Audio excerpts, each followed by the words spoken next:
Good afternoon. Welcome to this Thursday edition of Wire to Wire from Horseshoe Indianapolis as we wrap up this four-day stretch, capping off a four-day race week with 9 races on tap today. 8 thoroughbred races. We'll close with a quarter horse dash and all on the main track racing. Rachel, we are off the turf here today. Some more rain earlier in the day here in central Indiana, but right now partly cloudy skies with temperatures through the 70s. And the main track labeled, it starts off wet, fast. Yeah, I texted Tony and asked for a little bit of an update. He said, I think it's going to be wet fast. And it definitely got a lot yesterday, dried out a little bit, and then more rain last night. So definitely not on the turf. And we'll see how this wet fast track goes today. Hopefully this weekend it looks good and it will be nice and warm and dry out, and we can get back on the grass next week, as we do have. Yeah, Caesar's Steaks Day. Looking forward to that on Wednesday. In fact, entries being taken today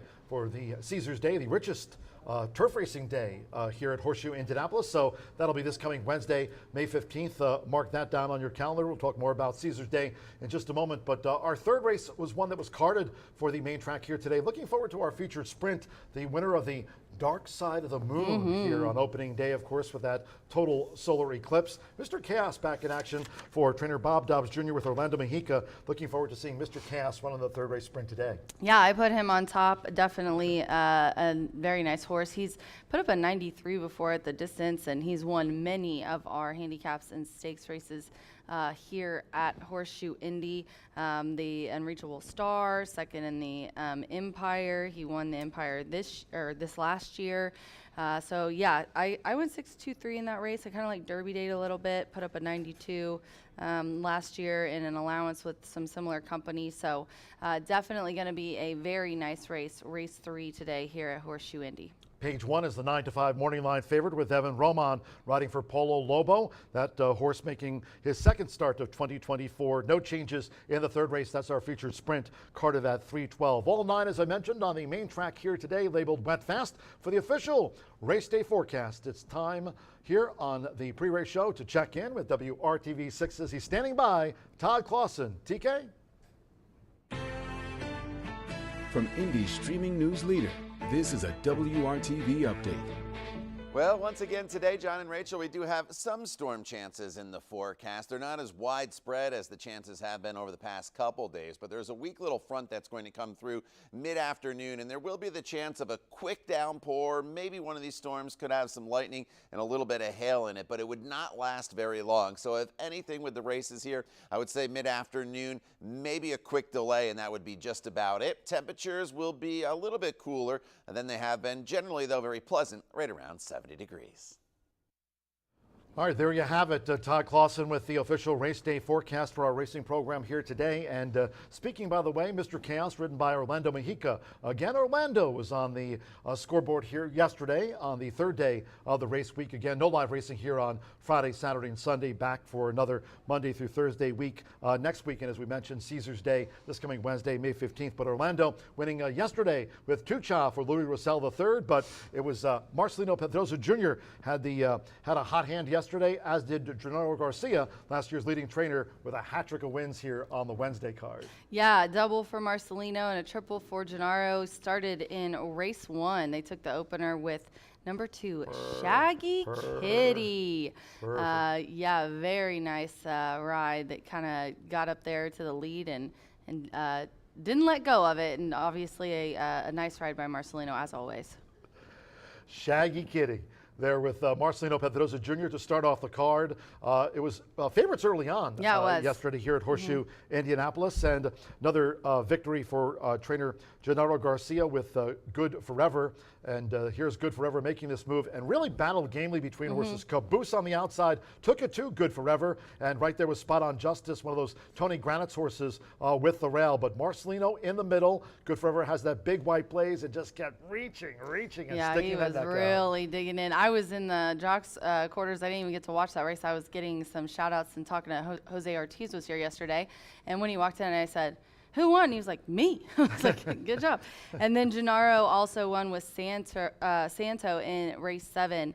number 3 East from West. And I thought we'd show this as well. Santos Sandro, the very nice ride, and a $16 winner for Gennaro Garcia. You don't see that very often. Terrific ride by Santos Sandro, very underrated rider, as Indy Charge was allowed to dictate the pace, half mile 47 and 4/5 seconds. And speaking of Jose Ortiz, Jose was on the runner-up there. Hot wings for Nacho Correas, but Santos Sandro had that horse well positioned east from west, and won well clear from Hot Wings. Indy Charge after setting the pace, and Tin Top Road, that first-time starter from the Hall of Famer Steve Asmussen, had his son on board, and that horse with a debut 4th for his connections, including CJ Thoroughbreds. Yeah, I got to interview Keith, and I messaged CJ about that horse. He was happy with its finish. He wants to try it. Obviously, can't wait for a grass race to come up, but also got to interview Keith, and we're going to show that interview a little later today, hopefully. It was he's such a nice kid, knows horses well, and really talented. So was happy to talk to him yesterday. But yeah, a wonderful card and some nice horses won. Yeah, and was, as I mentioned, Jose Ortiz came in to ride those horses for Ignacio Correas, and Jose had a win in the second race yesterday, completing that chalky double here One and a on two. the Wednesday card. Yeah. First and a second for Jose. This coming race week, as I noted, today we'll wrap it up, a 4-day stretch, and then no live racing Friday, Saturday, and Sunday. But a big week coming up for us here at Horseshoe Indianapolis. We'll be back on Monday and Tuesday at 2:10, and then it'll be Caesars Day. We've got premier races. We've got the debut of the All-Turf Pick 3. That a new wager here this season, and really looking forward to this coming Wednesday, and the card being drawn today by Horseshoe Indianapolis Racing Secretary Chris Polzin and crew. That's right. We are going to have a wonderful day. 4 premier races on the program. $150,000 Caesars is a black type, and we have the Caesars Racing Legends $2,500 in prize money, sponsored by the HBPA. Since it's a Wednesday, but we do have this $2,500 handicapping contest.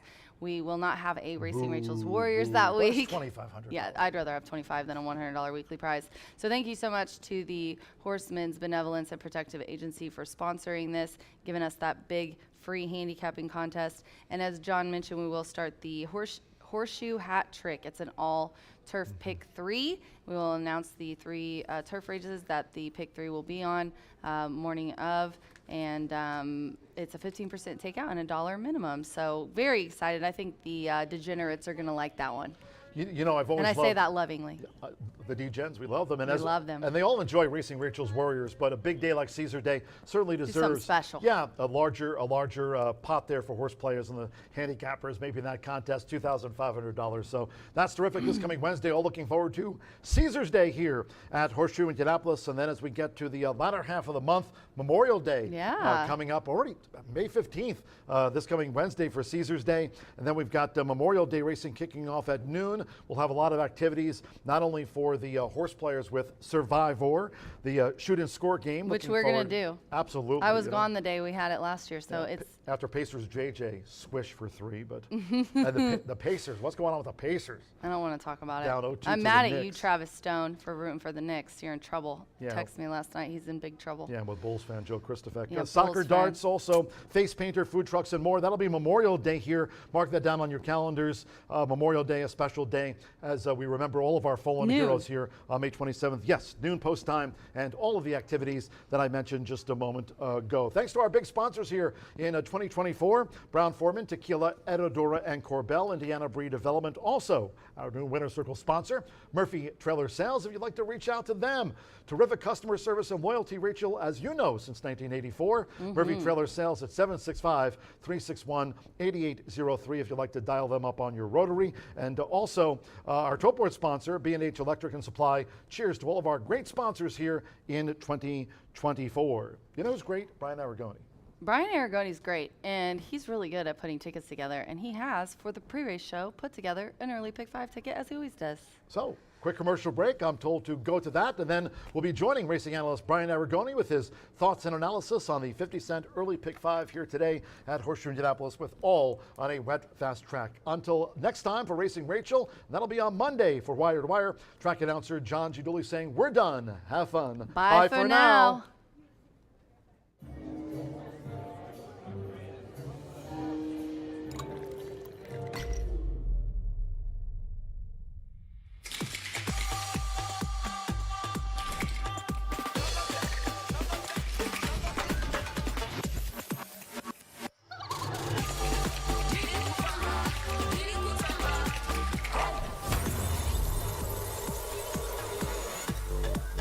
Tequila Herradura. Extraordinary awaits.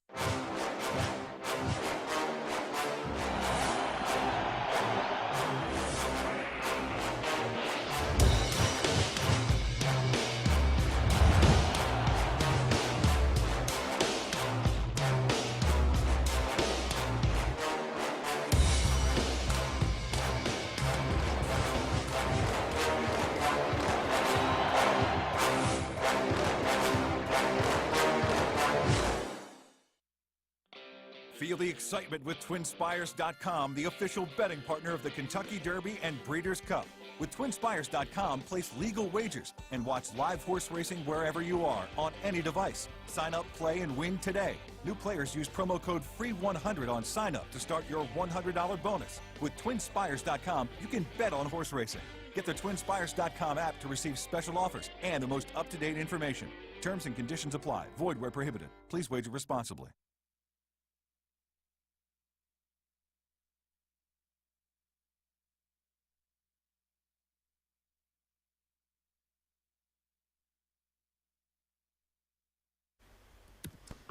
Welcome back to Horseshoe Indianapolis, where we are set for our Thursday card of racing, now just 24 minutes away. John and Rachel took you through some of the exciting things that are coming up in the future here at Horseshoe Indianapolis. We've got a great racing card. Unfortunately, disappointing that we are off the turf. We do get to listen to John G. Dooley make a match race as exciting as possible. Channel back to yesteryears with a match race coming up in race number 7. But this early pick 5 certainly provides plenty of opportunity in here. In fact, my first run through, I go through each card multiple times, have a kind of a rough draft analysis, and then go back and channel it out. And the first time, I didn't see a single in this early pick 5. I thought it was challenging. So do note that this single didn't jump off the page to me, at least the first time I went through it. But I think Prince of Pennies could be a Prince of Dollars today. In fact, thousands of dollars with this purse money here. I think Prince of Pennies race to win or lose on the front end went awfully quick last time out. Sub 22 is a number that we do not see very frequently here, especially at the maiden claiming we'll get the 7-pound weight allowance. I think Prince of Pennies looks long gone on paper. There is a little bit of other speed in here from the Motto, who could press us early, but 9-5 morning line, at least early on in the wagering. Prince of Pennies looks to be the one that is being backed at this point, and I certainly agree with that. Lone speed, long gone, 5 furlongs, should be right up Prince of Pennies' alley. This horse went 5.5 off the layoff, now gets back to 5, and I think today could be the day for Prince of Pennies, who does have 3 second-place finishes, and we will be holding on to our bootstraps the final 100 yards if this plays out how Prince of Pennies typically does. On your screen now, your early pick 5 ticket, race number 1 going to be the single. If we don't get that one home to score, we'll be diving into those great pick 4 pools we have here.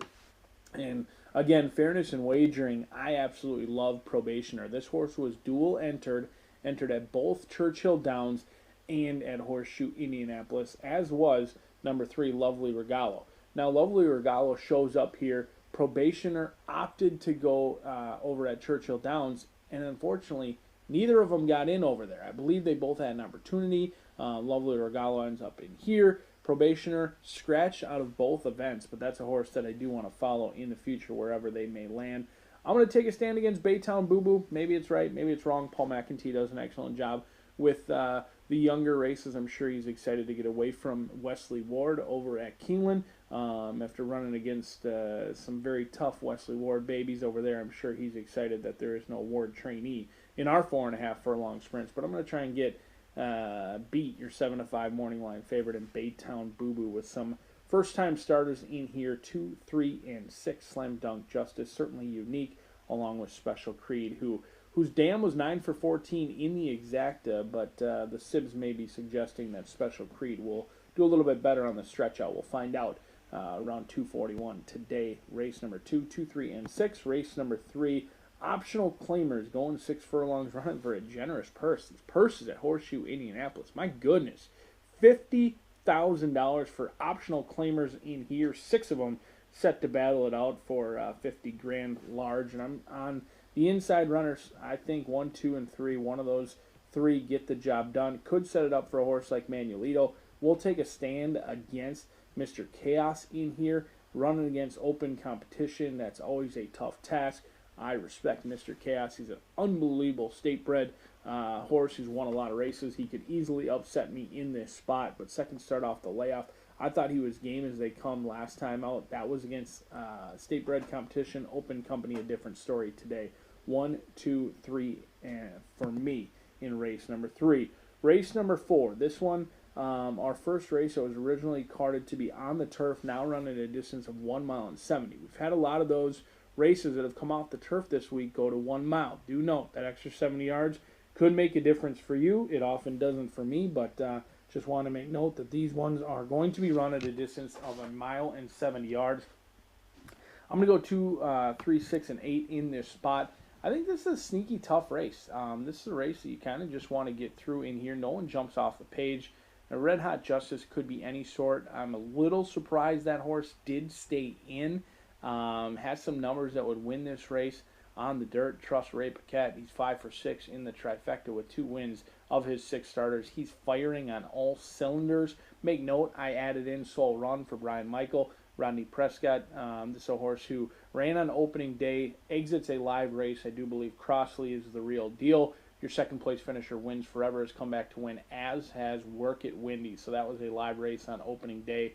The 6, Garden Secrets, Bob Gorham, Shorty Perez in here. This is a horse who broke sharp and was very wide last time out. Should get a great trip. And then Charming Giselle for the Gorham gang in here. Burgos going to be calling the shots. The other Gorham horse. But do note, it's not necessarily the other Gorham horse, where usually when you see the Gorham gang, you think of Shorty Perez. But this race was scheduled to be on the turf course. So maybe the 6 has a little bit more turf breeding, a little bit more of a turf horse, and you can throw out those jockey-trainer combinations because Burgos has been riding great. He's winning at 19%. He had a riding double earlier on in the week, and he has been very good getting live mounts and doing well with them with 19% win rate. I think Charming Giselle, certainly an intriguing sort in race number 4 as we kick off the late Fire 5, also in the 4th.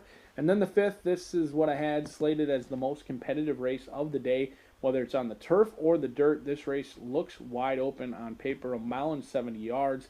The main track only Blood Brother is never going to be 6-1. If you think this horse is going to be 6-1, I have a bridge to sell you and some water as well. This is a $100,000 quality road, son, for Brad Cox, who was entered to be on the dirt only and lost to Beaumont Road last time out. Not going to be 6-1. That horse looks like 6-5. I think a sneaky sort in here is Luna Tap, a 3-year-old colt by Ransom the Moon. Calumet Farms does a great job taking, politely putting horses that maybe aren't household names, mixing them together in the breeding shed, and all of a sudden one of them pops. And I think this could be the sort. Luna Tap had been getting his butt kicked early on in those workouts in March and February, but this is a horse who's really flourished recently, gotten better each and every time, and simply an improving sort, at least from what I see in the morning. He's also a half-to-county final who banked over $750,000. But O'Neill has kind of burned me in the past with some excellent workouts in the morning, not translating to any afternoon success. So tread lightly with Luna Tap. But this looks to be a wide-open event in the 5th, which also kicks off that late pick 4. It's a race that I certainly want to spread out. We are now 17 minutes away from race number 1. Let's kick off the weekend right. Let's win some money, build that bankroll up, and certainly bring it back on Monday for another day of racing. Wet Fast, off the turf, 153 will go off 17 minutes from now, and we will be live and racing just soon. Good luck.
Good afternoon from Horseshoe Indianapolis. Hello now from the broadcast booth. Great to have you with us. Track announcer John G. Dooley. 9 races on tap. All races today to be run on the main track. The main track labeled Wet Fast nearing the 2 o'clock hour. Main track, Wet Fast. If you have your programs close by, let's take a look at the changes and corrections on today's racing program under cloudy skies, 70s.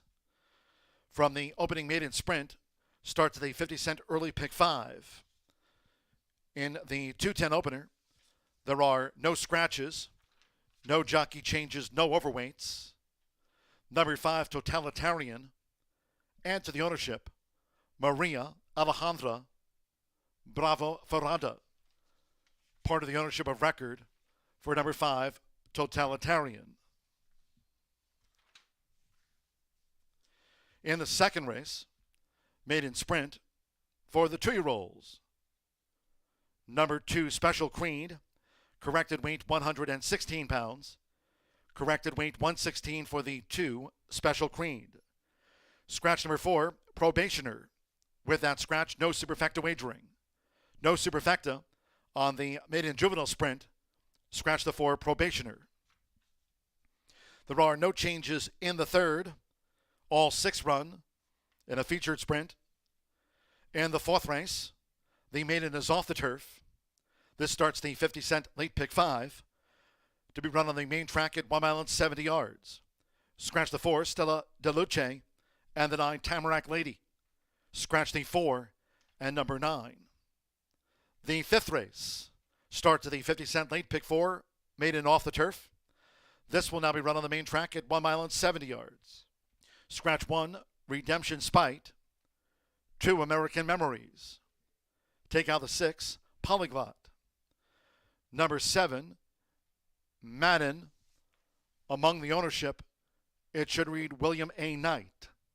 Part of the ownership of the 7, Madden. Scratch 8, My Boy Tony. And the 9, Coach Petro. The 13, Blood Brother, entered by Brad Cox as a main track only, will run. Blood Brother, the 13, and MTO runs.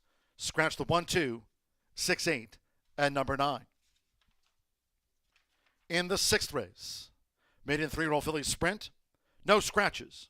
A couple of jockey changes. Number 2, Marina Village, will now be ridden by Abel Cedillo. Abel Cedillo on number 2, Marina Village. 5, Midnight Angel, the jockey there, Santo Sanjor, will partner the 16 race maiden.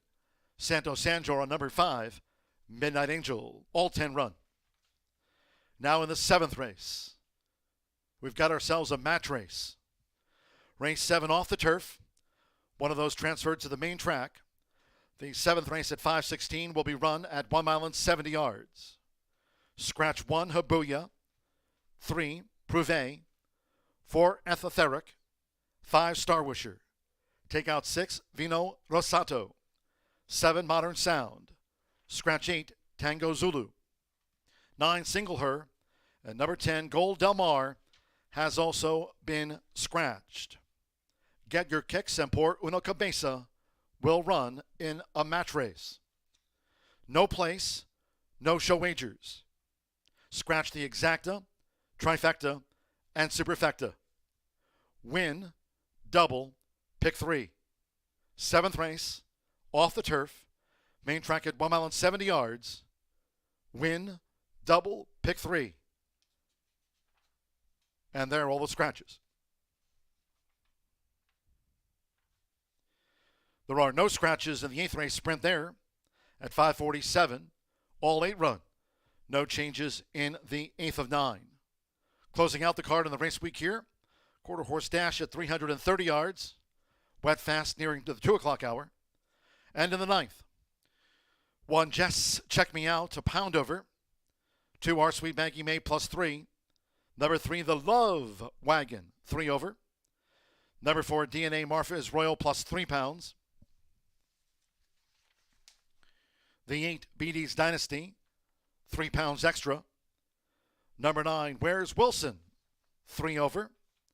And number 10, AE Justdale, plus 5 pounds. Scratch the also eligibles, 11 MG Pilot Boy, 12 No Ceasefire, 13 One Sweetly, and 14 AP The Dove's Light. Scratch the also eligibles 11 through 14. Final quarter horse allowance dash of the day at 330 yards. All 9 today on the main track under cloudy skies, 70s. And the main track at this hour labeled wet fast. We'll have the maiden sprint opener due off in 10 minutes time to start the 50-cent early pick 5. Make it a great day with us here at Horseshoe Indianapolis.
The horses call postword for the maiden sprint opener, a field of 6. There are no scratches and no jockey changes. Race 1 features exacta, trifecta, superfecta, double pick 3, and on parade for the start to the 50-cent early pick 5. Low 11.99% takeout on the pick 5s here this season. All races today on the main track, and the main track at this hour labeled Wet Fast. 3 minutes to post time, 3 minutes.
Less than 1 minute to post time.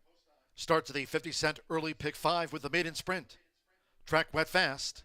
Less than 1 minute.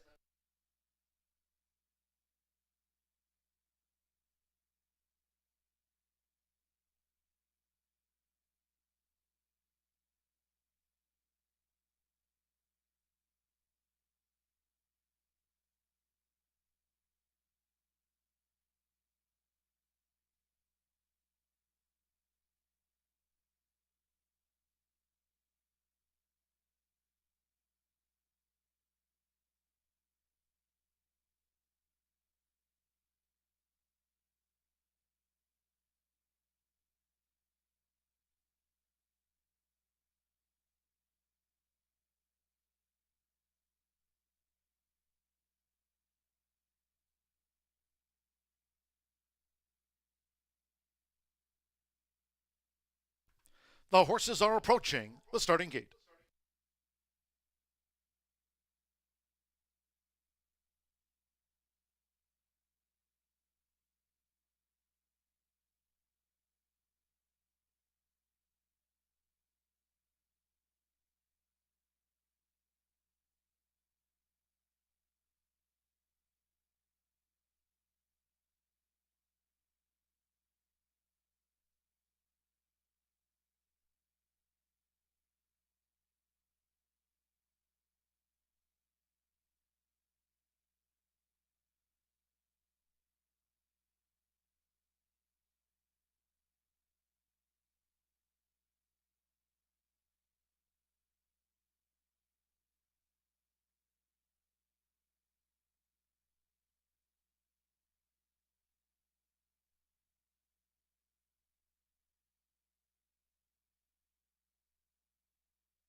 The horses have reached the starting gate.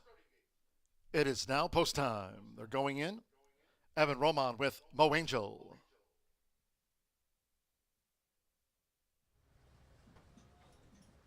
Orlando Mexica, the Ridge going in. The Ridge has joined Mo Angel. Now German Terraza with the Motto, yellow with the red hoops. Here's Prince of Pennies. Andres Calleja claims the 7-pound apprentice allowance. 6-5 favorite, Prince of Pennies. A couple more. Totalitarian, Summer Pauly claims the 10 pounds. One more. McKenna Anderson with 13 times started, Boxster. At 5 furlongs. All 9 races today on the main track. Main track labeled wet fast at the 2 o'clock hour. The Renegade running at Horseshoe Indianapolis, and Prince of Pennies broke sharp with Boxster in the green silks. Right there, the Ridge now with an early bid for Orlando Mexica to vie for the lead with sharp starting Prince of Pennies. Past the half-mile pole, it's Prince of Pennies the leader from the Boxster as they enter the far turn. Running in fourth is the Motto with 3 furlongs to go, and then we trail back to Mo Angel, and finally Totalitarian trails here in the Thursday opener. The first 2 of 5 furlongs in 21.70 seconds. Prince of Pennies leads here, coming toward the quarter pole from the Ridge with the Motto.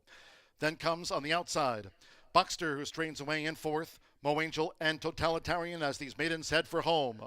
With Andres Calleja, Prince of Pennies leads the Ridge with 1 furlong to go by 4. Then comes the Motto, who's running in third. As they come inside the final yards with Andres Calleja, it's Prince of Pennies clear. Prince of Pennies has won it by 6 from the Ridge. The Motto finished third.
$57.79 after the maiden sprint opener. 4-2-3-6. The judges have posted the full unofficial run order to race 1. Number 4, Prince of Pennies. At 3-5 first, 2. The Ridge at 6-1 second. 3, the Motto. At 5 to 2 third and 6, Boxster fourth, 4-2-3-6.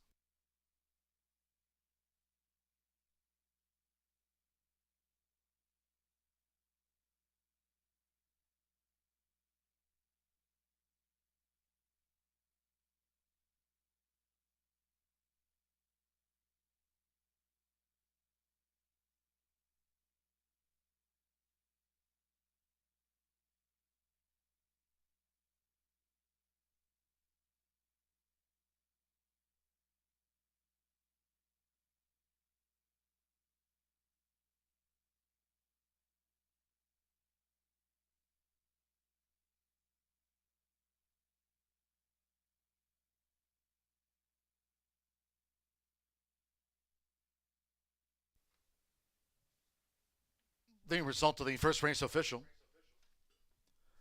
Returning to the Murphy Trailer Sales winner circle, the 4, Prince of Pennies with Andres Calleja. Prince of Pennies is a 4-year-old chestnut gelding by Golden Sense out of Princess McKenna by Street Paws. Bred in Kentucky by Gary Broad. Racing 4, Amy Elliott's Elliott Ventures and trainer Michelle Elliott's Elliott Racing LLC. Horseshoe Indianapolis congratulates the winning connections of Prince of Pennies. Takes out the maiden sprint. First results in 4-2 exacta, $25.60. The 50-cent trifecta 4-2-3, $13.65. Boxster fourth, 10-cent superfecta 4-2-3-6, $7.84. In the maiden, favored first, all 6 ran. Wet fast track 57.79. Second race maiden juvenile sprint. Scratch the 4 probationer. Scratch 4. 2 special queen corrected weight to 116 pounds. Corrected weight for the 2 special queen. Exacta trifecta. No superfecta wagering on the sprint. Double pick 3 starts to the early pick 4. Post time will be in 25 minutes at 2:44 in all cases. Please do try to make your selections and Horseshoe Indianapolis wagers today early. Thank you. Coming up in just a moment will be our first race replay of the day of the maiden. Hope you had a bet on Prince of Pennies.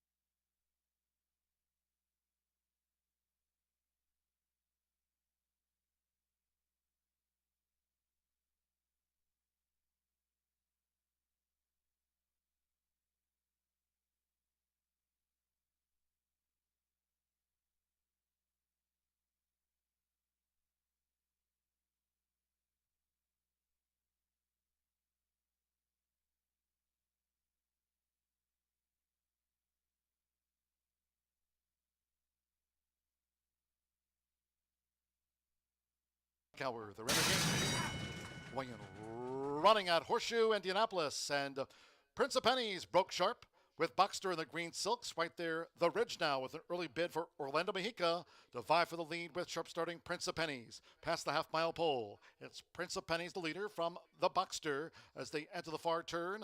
Running in fourth is the Motto with 3 furlongs to go, and then we trail back to Mo Angel, and finally Totalitarian trails here in the Thursday opener. The first 2 of 5 furlongs in 21.70 seconds. Prince of Pennies leads here, coming toward the quarter pole from the Ridge with the Motto.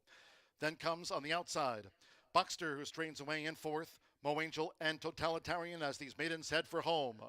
With Andres Calleja, Prince of Pennies leads the Ridge with 1 furlong to go by 4. Then comes the Motto, who's running in third. As they come inside the final yards with Andres Calleja, it's Prince of Pennies clear. Prince of Pennies has won it by 6 from the Ridge. The Motto finished third.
Well, track announcer John G. Dooley with today's edition of Dooley's Data. We just ran our opening sprint for the Thoroughbreds, part of a 9-race card here to wrap up the 4-day race week. Congratulations to Elliott Racing and apprentice Andres Callejo winning the first of the day, that maiden sprint over the 5 furlongs in 57 and change, with Prince of Pennies kicking off our 9-race card here today at Horseshoe Indianapolis. Coming up next, the start to the 50-cent early pick 4 on a wet, fast track. So today we have 8 thoroughbred races. We'll close with a really nice quarter horse allowance dash at the end of our racing program here today. Later, quarter horse racing expert Martha Clausen will be along with her thoughts and analysis on our final quarter horse dash of the day. But if you're handicapping in advance of the finale, let's take a look at some quarter horse statistics here this season at Horseshoe Indianapolis at the meet early on. Talking now about some quarter horse statistics, and again closing with a really nice quarter horse allowance at the tail end of this Thursday card. There have been 16 quarter horse races run so far this 2024 season, with Post 1, the rail, producing the most winners. In fact, yesterday, closing out the card, the final winner in that quarter horse maiden juvenile was from the rail draw, in a race in which all 10 were debuting in yesterday's Wednesday finale. A total of 8 different jockeys have won races so far. Quarter horse wise, Diego Bocanegra winning the finale yesterday, leading the way with 5 wins. Natasha Perez teaming with Diego to win the quarter horse maiden juvenile finale yesterday, and also trainer Jay Guadalupe Arevalo. They're tied at the top of the quarter horse trainer standings with 3 wins apiece, and 9 trainers, including Tony Cunningham among those, have won at least 1 race so far this season. And of course, Tony having that maiden winner this race week with Sweet Caroline. Rosa Arevalo's Racing Stables, is the only double winner in the owner standing so far through 16 quarter horse races, and there have been 15 owners who have won races this season. So quarter horse jockey wise, it's Diego Bocanegra leading the score sheet here at Horseshoe Indianapolis in 2024. We still have 7 more thoroughbred races and a quarter horse dash to close out the race week. Don't forget, no live racing here Friday, Saturday, and Sunday. Back Monday, Tuesday, and a big day coming up on Wednesday. Entries being drawn today, this coming Wednesday, May 15th. Hope you can join us here at Horseshoe Indianapolis for the big Caesars Day. That's this coming Wednesday, May 15th.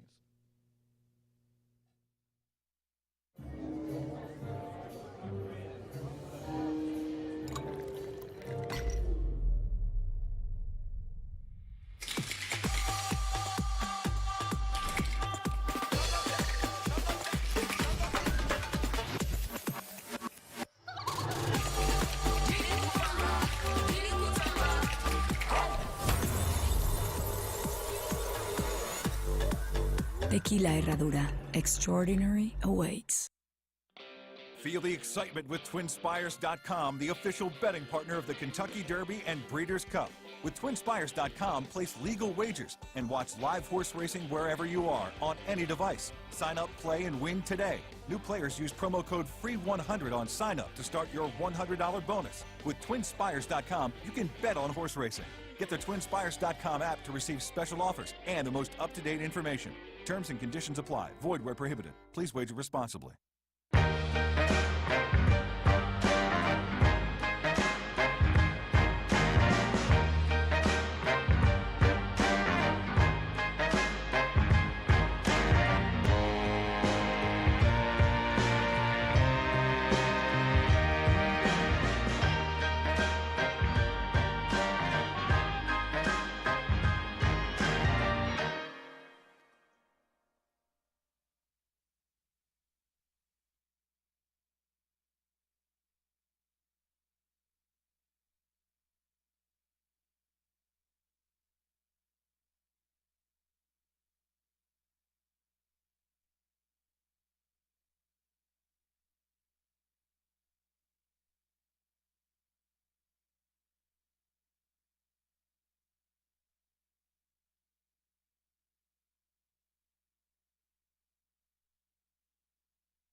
11 minutes to race 2 here at Horseshoe Indianapolis. We got a baby race here today. 2-year-old maiden special weight, 4.5 on the wet fast track. The 4 is out. There's no superfecta wagering. And there are a few first-time starters in here, 3 of the 5. There are 2 Paul McEntee trainees in this race, and I think they're both going to run well. I've got 1, 2, 5 here in this race. I'm going to start with Baytown Boo Boo. This one has Augustin Gomez aboard for Paul McEntee, 2-year-old colt by Instagram, Proud Citizen Dam, and the Brisnet speed figure of 72 last time definitely makes this one a threat. Obviously, since the other horses haven't really raced other than the 5, then, that's a good speed figure for first race anyways. But with the other ones not really showing you what they can do, we'll see what happens. But this one's been at Keeneland, April 17th on debut in a maiden special weight for $80,000. Kind of made a bid for it at 2 wide, but let the lead go. It looked like he wanted it, but just didn't get there. Obviously running a little green. And then April 26th came back, put up that 72, and ended up another kind of even finish 4th, but was bumped between horses at the start. So that wasn't good. And then was running in the 5 path. Missed for show. So definitely this one looks tough. It's 7-5 right now. Our DRF formulator has this one going off at 4-5. Definitely in these kind of races, you got to look to the tote board, and it seems everybody agrees. It looks good as well in the paddock, not acting crazy or anything. And then we'll go to the 2, Special Creed. This one trained by Michelle Elliott. Michelle just won the opener in the first race. So congratulations to her. And Andres Calleja here. We have Fernando de la Cruz up. A very nice looking 2-year-old colt by Jimmy Creed. I looked up the Dam Special Talent. She has one winner from 2 starters, and I looked up what she had ran on. She liked the turf and the off-going, and since we are wet fast, I thought that was very interesting. Gonna be definitely watching for this one next year too, because 3-year-olds are 28% the money, and the one sibling likes to go, has done well routing on the dirt. Of course, for a first-time starter, going the short distance and trying that out first before you hit the 2 turns is always the good plan. May 1st also put in a nice, very sharp gate work as well. And then I'm going to round it out with Gavin and Baytown Bullet. I was gone on Saturday, and Gavin finally, his bad luck streak was ended. And so hopefully me picking him doesn't jinx him, but 2-year-old colt by Improbable. And this one, Peace Taker, the Dam. She broke her maiden on the grass. She only ran on the grass, but she never won with winners. But she definitely liked the turf. See if this one ever does get on it. I definitely added it to my stable mail to see what happens. But what a cute little colt he is over there. And this one's dropping down in class, has also been at Keeneland, just like the other Paul McEntee trainee. We'll see if this is the other horse kind of situation whenever a trainer has 2 in. I'm not sure if just because the groom is really tall or what, but that is the cutest little colt I've ever seen. Put in a bullet work going into that Keeneland race, but then really didn't do anything. He just kind of tired and finished last. So maybe needed the experience and could improve off that effort. But I'm rooting for Gavin here. Gavin Ashton, the jockey, riding the 5. 1, 2, 5 here for me in the second race, a baby race. It's going to be exciting to see how they fare. But I've got now 3-2 Baytown Boo Boo on top. Good luck.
Maiden 2-year-old stepping onto the track now for the second race.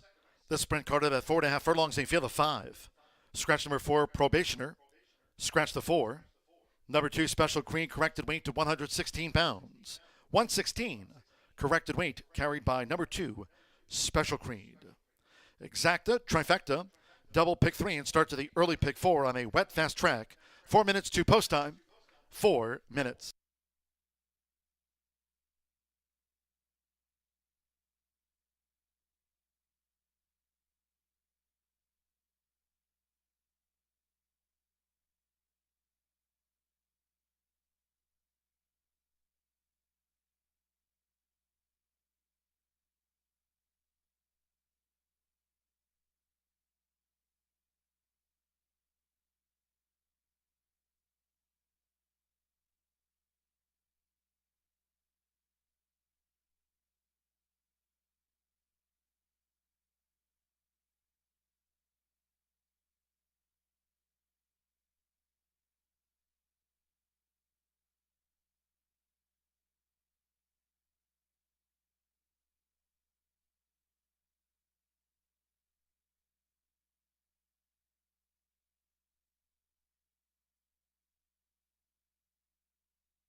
Three minutes to post time.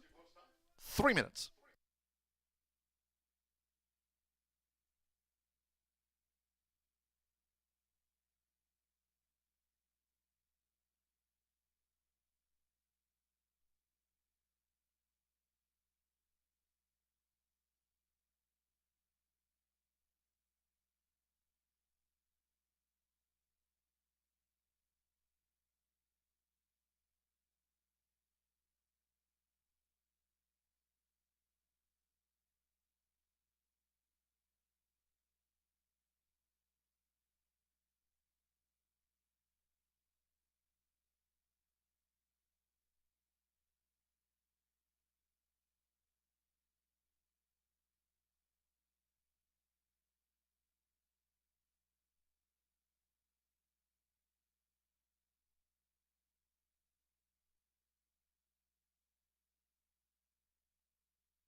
Less than 1 minute 2 post time. Start to the 50-cent early pick 4 with this maiden juvenile sprint. Wet fast track, you have less than 1 minute.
The horses are approaching the starting gate.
The horses have reached the starting gate.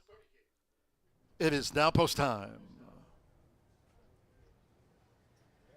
Loading in front of starter Ray Kuick. Augustin Gomez with Baytown Boo Boo, twice started at Keeneland. Now Special Queen, Fernando de la Cruz for Michelle Elliott going for the opening double. Special Queen has joined Baytown Boo Boo. Marcelino Pedrosa Jr. with Lovely Regalo in the Navy.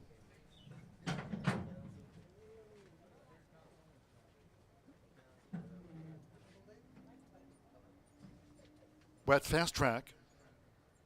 Now Gavin Ashton with Baytown Bullet. Like Baytown Boo Boo, both for Paul McEntee.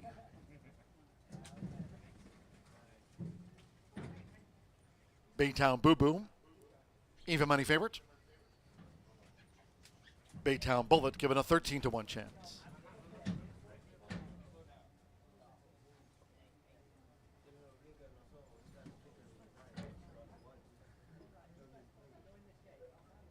Second time starter, Baytown Bullet, having debuted at Keeneland.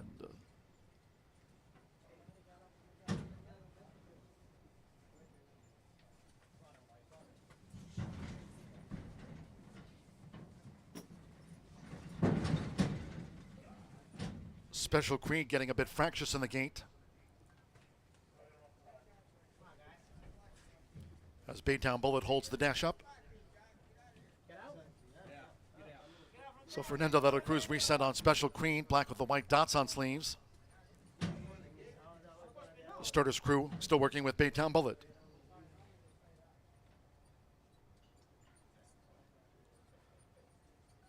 Even money Baytown Boo Boo was first loaded. 2-1 Special Queen and 7-2 Slam Dunk Justice. 5-1 Lovely Regalo and bigger odds Baytown Bullet reluctant to load.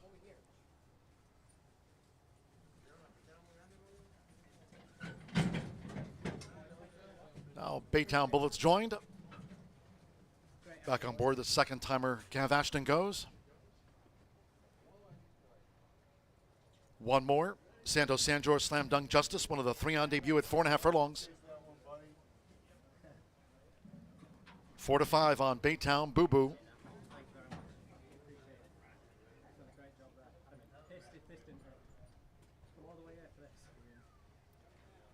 The son of Harry's Holiday Slam Dunk Justice. At 4.5 furlongs, second of the day from Horseshoe Indianapolis, all in. Theroff, Baytown Boo Boo, Special Queen with a black cap. There's Slam Dunk Justice, who strides up on the outside past the half-mile pole. Nearest the rail is Lovely Regalo, and outside that, Baytown Bullet with 3 furlongs to go. It's Baytown Boo Boo who just leads with the rail for Augustin Gomez. Right there is Special Queen as they come toward the quarter pole. Slam Dunk Justice running in third. Then that 6-length break to Lovely Regalo, and Baytown Bullet trails the mid and juvenile quintet as they turn for home. It's Baytown Boo Boo.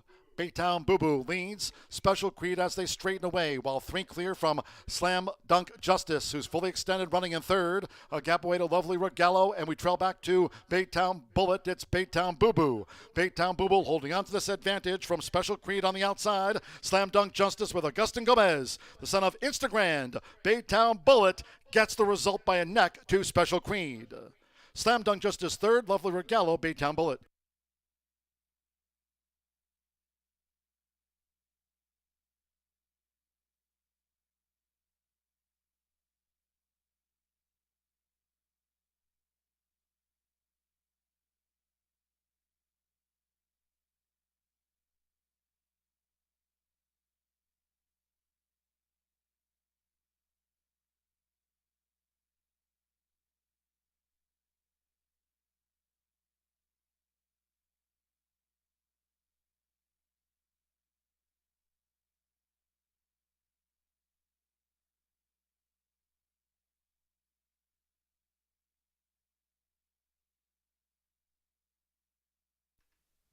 .19 after the maiden juvenile sprint. 1-2-6-3. The judges have posted the full unofficial run order to race 2. Number 1, Baytown Boo Boo at 4-5 first. 2, Special Queen at 2-1 was the runner-up. 6, Slam Dunk Justice at 9-2 third, and 3, Lovely Regalo fourth. Hold on until official. Augustin Gomez here for Paul McEntee, son of Instagram. Third time was the charm. And at 4-5, Baytown Boo Boo, the favorite home.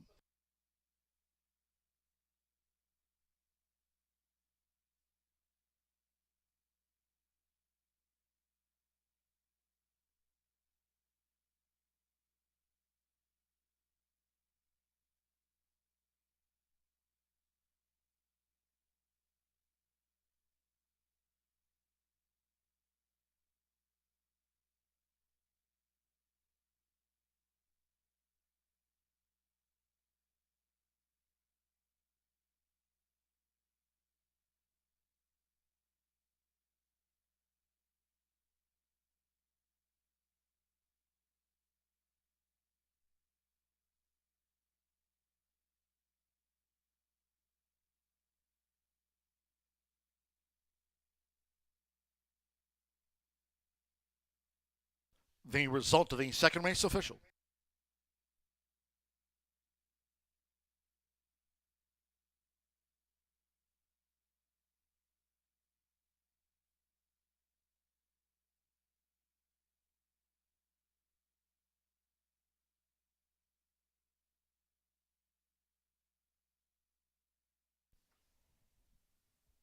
Leading into the Murphy Trailer Sales Winner's Circle, the 1, Baytown Boo Boo with Augustin Gomez. Baytown Boo Boo is a 2-year-old bank colt by Instagram. And a profound legacy by proud citizen bred in Kentucky by OXO Equine LLC Larry Best. For Paul McEntee's McEntee Racing Incorporated, Horseshoe Indianapolis congratulates the winning connections of Baytown Boo Boo at 4-5. Takes out the maiden juvenile sprint. 1 2 exacta, $7.80. The 50-cent trifecta, 1 2 6 paid $4.80. 4 and 1, the opening double, combining Prince of Pennies with Baytown Boo Boo, $7.80. There was no superfecta wagering on race 2. The 4 was a non-runner, favored first, 5 ran, went fast track, 53.19 for the maiden juveniles. Third race, our featured sprint of the day. Track remains labeled went fast, no changes. Third race, all 6 run. Exacta, trifecta, superfecta, double pick 3. Post time will be in 23 minutes, now due at 3:18.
Theroff, Baytown Boo Boo, Special Queen with a black cap.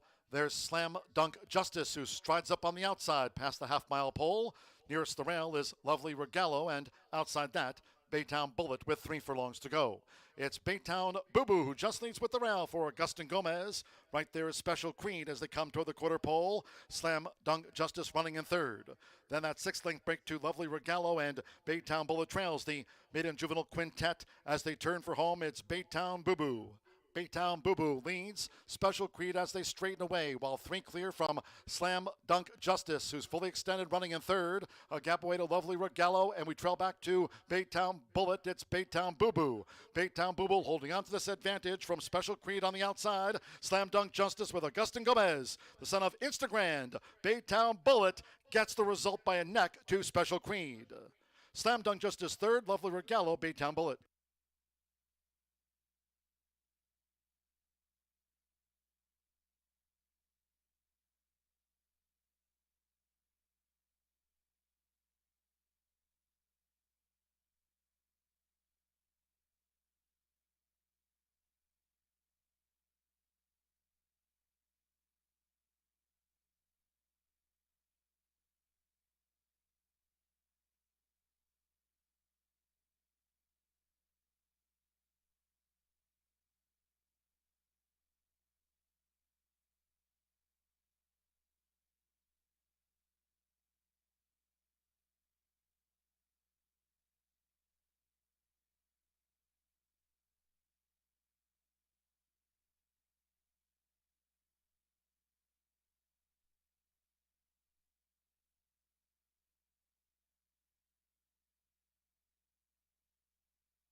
Grand opening sale at our new location in Carmel. Our new store in Carmel will have the best offering in pools, spas, patio furniture, game room, and all the supplies. To celebrate, we're offering once-in-a-lifetime savings at both Indiana locations. We want you as a customer. Guaranteed lowest prices on chemicals, toys and floats, parts, and accessories. Stop in today to see our beautiful new showroom located right next door to Harvest Market on 116th Street and Keystone Avenue.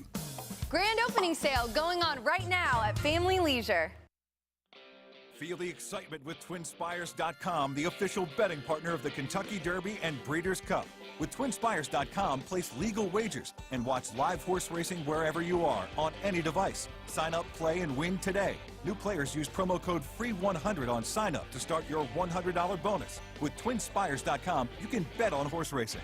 Get the TwinSpires.com app to receive special offers and the most up-to-date information. Terms and conditions apply. Void where prohibited. Please wager responsibly.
Back here at Horseshoe Indianapolis, where we are just 10 minutes away from race number 3, featuring some of those rolling pick threes and daily doubles. No scratches or changes in the upcoming third event.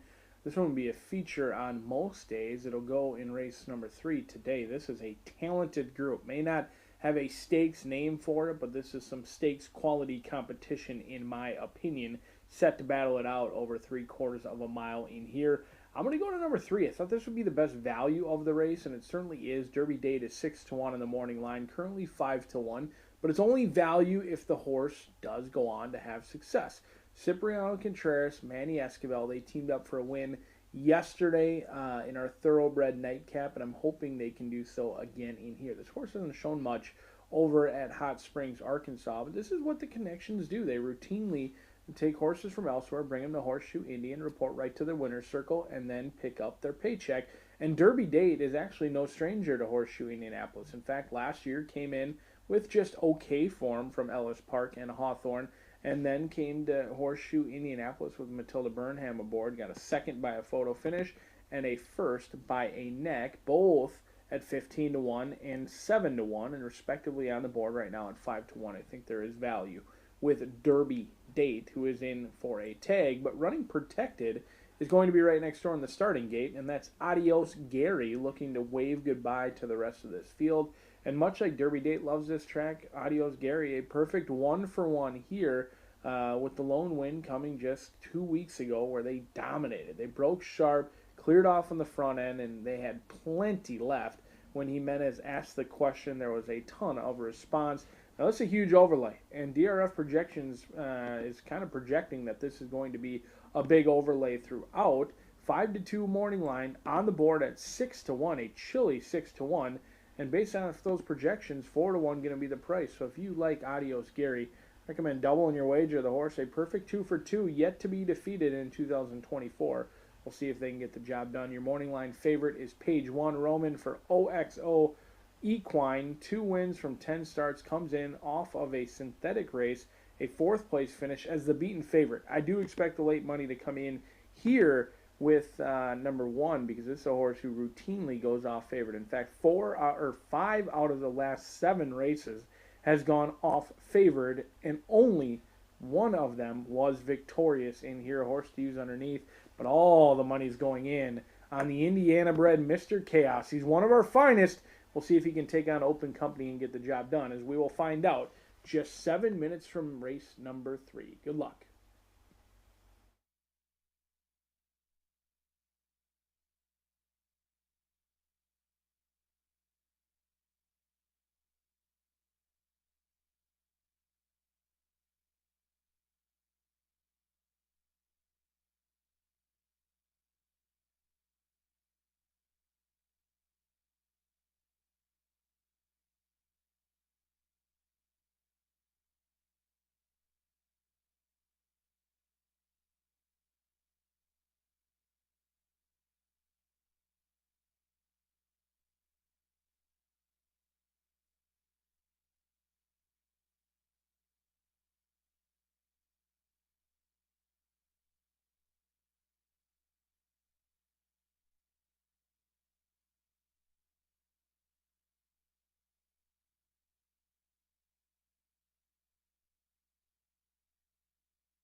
The horses stepping onto the track for the sprint feature, race 3 at 6 furlongs, a field of 6.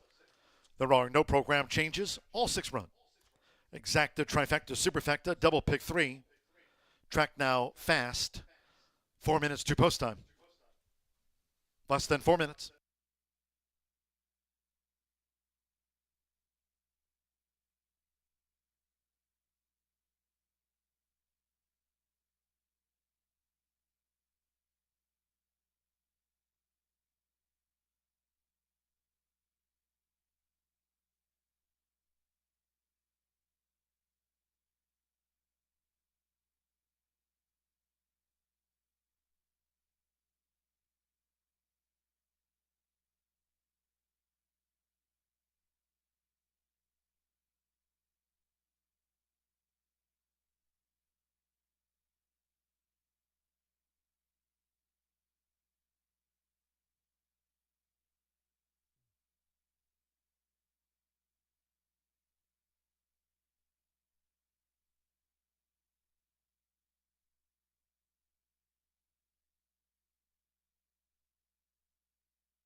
Two minutes to post time. 2 minutes.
Less than 1 minute to post time. Less than 1 minute.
The horses are approaching the starting gate.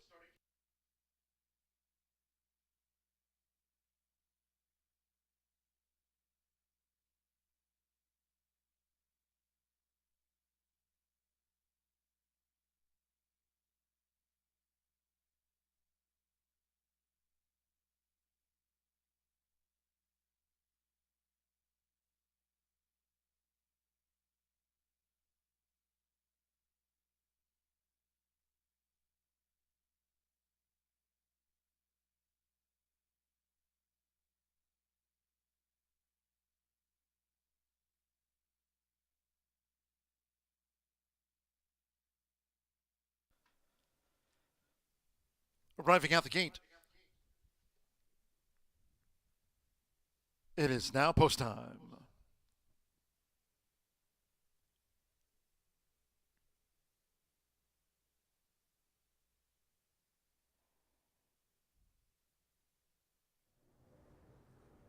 Loading Evan Roman with page 1. Albin Jimenez with Adios Gary coming up. Adios Gary has joined page 1. Manny Esquivel with Derby Date in the blue. Mr. Chaos, the 6-5 favorite. Marcelino Pedrosa Jr. with Macho Rocco.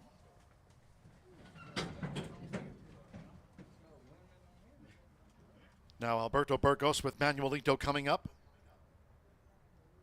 Here's Manuelito. 16-1 on Manuelito. Track now labeled Wet Fast, and one more. Orlando Mexico with Mr. Chaos on the dark side of the moon handicap here on opening day. They're in the gate. Off and sprinting, Mr. Chaos broke sharp. The gray is Macho Rocco. Adios Gary in the red blinkers starts an early bid, and page 1 from the rail. It's Adios Gary. Went to the front for Albin Jimenez. Adios Gary leads Macho Rocco, who chases the pace. Page 1 after a sharp start. Mr. Chaos fourth on the outside for Orlando Mexico as they dash past the half-mile pole, aiming for Adios Gary. And the trailers are Derby Date and Manuelito. It's Adios Gary. So Adios Gary spearheads the field with 3 furlongs to go. The opening quarter, 21.95 seconds. Adios Gary leads Macho Rocco and page 1 right there toward the inside, coming toward the quarter pole. Mr. Chaos being asked to gain now on the far outside. Mr. Chaos is 5 lengths off of Adios Gary as they turn for home. And then wide Manuelito on the green cap and Derby Date. It's Adios Gary. Into the stretch, half mile, 44.77 seconds. Adios Gary into the final furlong with a 2-length lead to protect on page 1, who's trying to get up there for Evan Roman, but coming past the 16th, Adios Gary holding on to a short lead from page 1. Adios Gary by a half length to page 1. 6 lengths away, Mr. Chaos third, then Macho Rocco, Manuelito, and Derby Date 109.57 for our sprint feature of the day.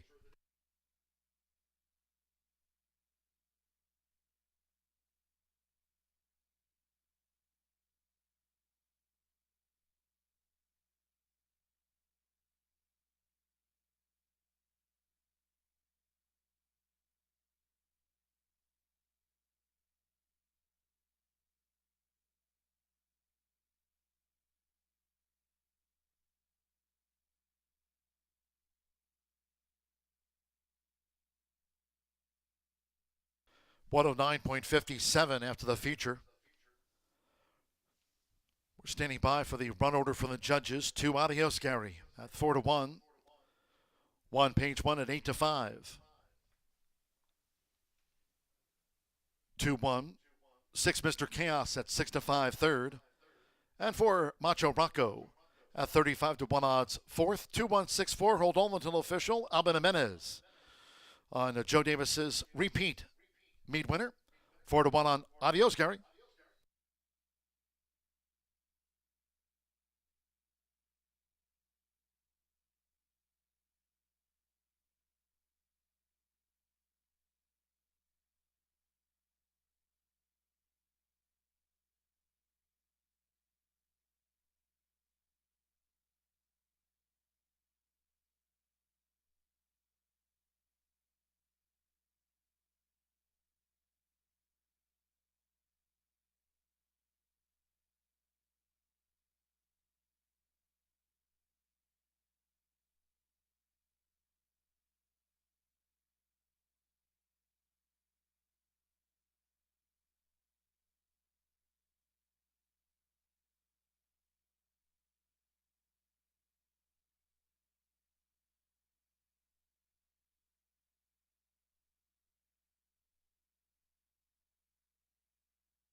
The result of race 3 official.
Returning to the Murphy Trailer Sales winner circle, the 2, Adios Gary with Alvin Jimenez. Wins back-to-back, 3 straight for Adios Gary. 5-year-old Dark Bear Brown Gelding by Adios Charlie. At a Glittering Georgia by Texas Glitter, bred in Florida by Linda S. Pastor. Joe Davis trains and owns the now 4-time winner. Horseshoe Indianapolis congratulates the winning connections of Adios Gary.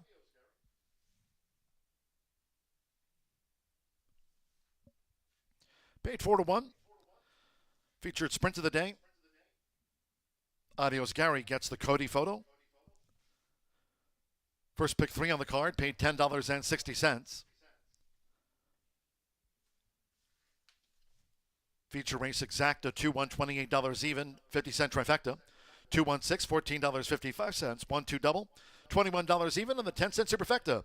2-1-6-4, paid $21.26. Macho Rocco ran 4th. In the sprint feature, favorite, 3rd. All 6 ran. Fast track, 109.57 seconds. In the 4th, one of those taken off the turf course today. 4th race maiden will be run on the main track fast at 1 mile and 70 yards. Here's scratch the 4, Stella De Luce, and the 9, Tamarack Lady. Scratch the 4 and number 9 from the maiden. Exacta, trifecta, superfecta, double pick 3, and starts at the 50-cent late fire 5. Post time in 21 minutes at 3:50.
Off and sprinting, Mr. Chaos broke sharp. The gray is Macho Rocco.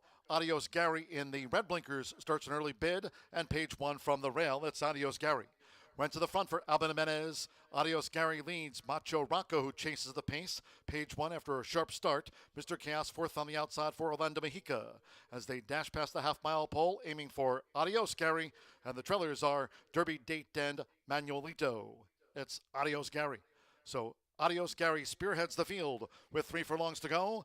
The opening quarter, 21.95 seconds. Adios Gary leads Macho Rocco and page 1 right there toward the inside, coming toward the quarter pole. Mr. Chaos being asked to gain now on the far outside. Mr. Chaos is 5 lengths off of Adios Gary as they turn for home. And then wide Manuelito on the green cap and Derby Date. It's Adios Gary. Into the stretch, half mile, 44.77 seconds. Adios Gary into the final furlong with a 2-length lead to protect on page 1, who's trying to get up there for Evan Roman, but coming past the 16th, Adios Gary holding on to a short lead from page 1. Adios Gary Adios Gary by a half length to page 1. 6 lengths away, Mr. Chaos third, then Macho Rocco Manuelito.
Back here at Horseshoe Indianapolis, where it's late fire 5 time, 10 minutes away from the 4th. Now we are off the turf, unfortunately, for this event, the 5th event, as well as the 7th event. But anytime the takeout's as low as 11.99%, it doesn't matter. It's time to play. It's worth your while to play. When you get low takeouts, you dive in. Not every once in a while you dive in each and every time, because that's why it's one of the lowest takeouts in the entire country. Nobody else really offers takeouts that low, and we're certainly appreciative that we are able to do it here each and every day. Do scratch numbers 4 and 9 out of this event. Was originally carded to be on the turf course, now run at a distance of 1.70 miles. And if you've tuned in Monday through Wednesday, you heard me talk a lot about 1 mile races. This one, 1.70 miles on a wet, fast turf, or a track that is listed on the screen as fast at this point. We've kind of switched back and forth between wet, fast, and fast, currently listed as fast, as the rain did pick up ever so slightly while we were down here in the pack. But let's take a look at these horses going 1.70 miles in here. I happen to fancy Charming Giselle. I'm a big jockey trainer guy, and usually know that Bob Gorham's first call is to Shorty Perez and his agent, but oftentimes the surface change can make a big difference. Charming Giselle may not have had as big of a shot as Garden Secrets on the turf, but we're going to be on the main track, and I think Charming Giselle deserves a long look in here. This is a horse who was just off the top group, behind by about 6.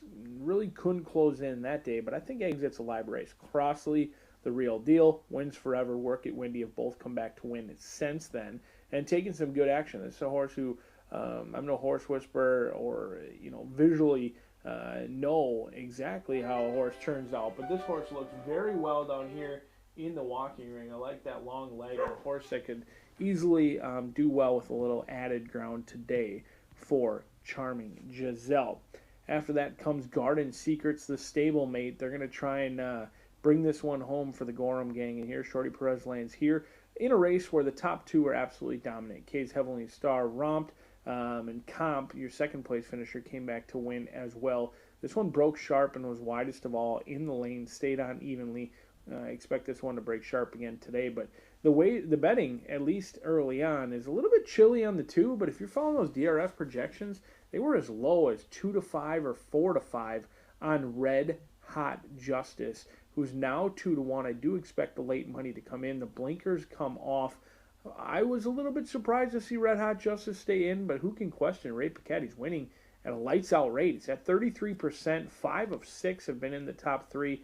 Not necessarily a person you want to be questioning any moves right now, because all he's done is had success and pick up paychecks each and every time for his owners and himself. And in this one, he's both the trainer as well as the owner with Red Hot Justice, whose best runs, at least in my opinion, have come on the turf course, but certainly hasn't been a disaster on the main track by any means. But ultimately, it's a horse who gets the blinkers off today. Tried open company going over at Turfway when last seen in November. I like the 5 furlong workouts I've seen. This is a horse who's been training consistently, maybe getting a little bit warm down here in the walking ring. But if you follow those DRF projections, which I recommend everyone does, then certainly this horse is bound to take action. Let's take a look at this late fire 5. I'm going to use a lot of my top 3 selections in here, 2, 3, 6, and 8. I do think the 3 is a unique sort. Race number 5, you heard me talk about it on the early portion of the card. I think this is the most competitive event of the day. I am not buying what many people are likely selling, and that's the Brad Cox trainee from post position number 13. The main track only is bound to take a ton of action, but I'm going to single elsewhere. I'm hopeful that we can get our prices in the first 2 races, because after that we're going to narrow it down. In race number 6, this is a horse that I've followed for a long time. Would have walked away with a wheelbarrow full of cash if Always Wanting was able to hold on at 20-1. Debuted on Ruby Stakes Day with Fernando de la Cruz. In my opinion, that was your tell. Michelle Elliott doesn't make that move very often. She did. Thought highly of this horse. A Keeneland Sales grad that they paid $17,000 for to debut on Ruby Stakes Day against that tough a competition where your third place runner Sabatini has gone on to do big things since then. That was the tell that this horse could run a little bit. They likely bit off a little more than they could chew going 2 turns on the turf at Keeneland. That was an ambitious spot, I will say. But they got down to the 2 path to track the flank of the front runner, and they steadily lost ground in the lane, but they weren't really dismissed. That horse was a factor through a quick opening quarter, but I think 1 turn on the dirt is what she wants to do. This 3-year-old filly by Always Dreaming is awfully quick, and I think she's long gone today. In race number 7, you're welcome to use both horses in there. I probably won. Looks like the computers are going to land on Get Your Kicks for Bob Medina. Finds his horse in with a nice spot. I routinely, regardless of where they go, I try to avoid betting on horses that do leave the Chad Brown barn for whatever it is. Couldn't put my finger on it. Once they leave Chad Brown feeding system, they don't seem to report to the winner's circle nearly as often. Seems like they may lose their compass once they lose that Chad Brown training. So I'm going to try your likely long shot in here. I do think the 2 is going to be heavily backed for Bob Medina, and wish Get Your Kicks the best of luck. But I'm going to try Por Una Cabeza.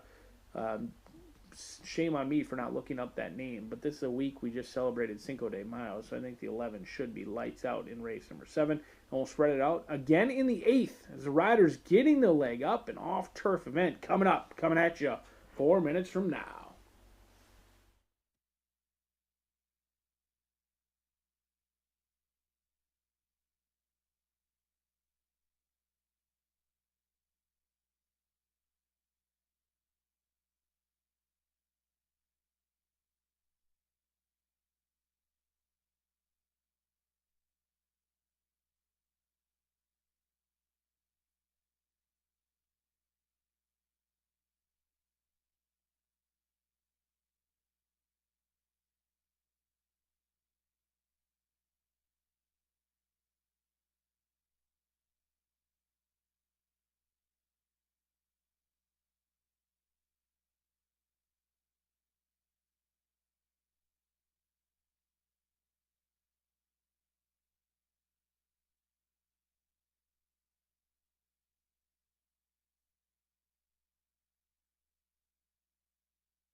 The horses' call posts were down for the 4th race. This is taken off the turf course. The maiden will be run on the main track at Bum Island, 70 yards, a field of 7 here. Scratch 4, Stella DeLuce, and 9, Tamarack Lady. Scratch the 4 and the 9. 4th race maiden with exacta, trifecta, superfecta, double pick 3, and start to the 50-cent late fire 5. Fast track, 2 minutes to post time for the maiden. 2 minutes.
Less than 1 minute to post time. Start to the 50-cent late pick 5. Fast track. Less than 1 minute.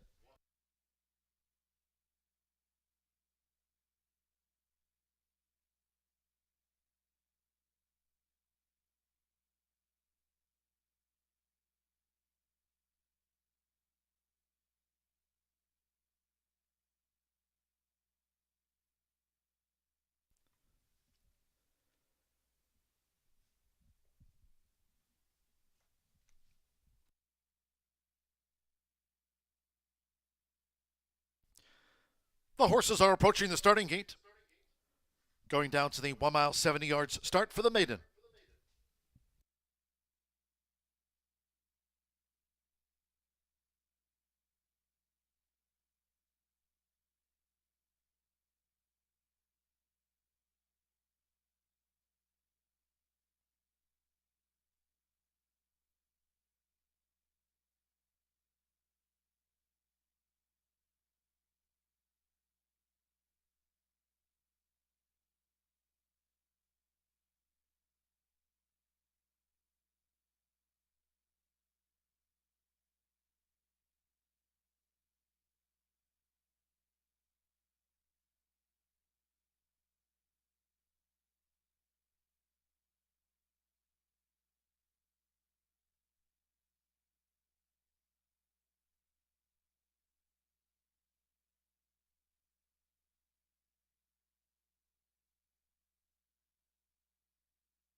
The horses have reached the starting gate. It is now post time. Loading Evan Roman with Twisted Garter. Andres Aloa, Beyond Justice, has joined Twisted Garter, loading for the maiden. Fernando de la Cruz with Red Hot Justice. 7-5 favorite. Red Hot Justice, an 8-race maiden. Rodney Prescott with Soul Run. Steel Blue, Yellow Belt.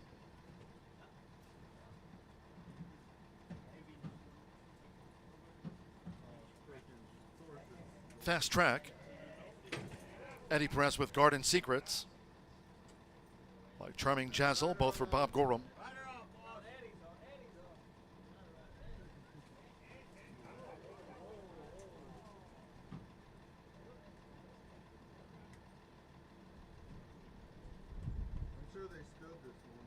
Twice started Garden Secrets.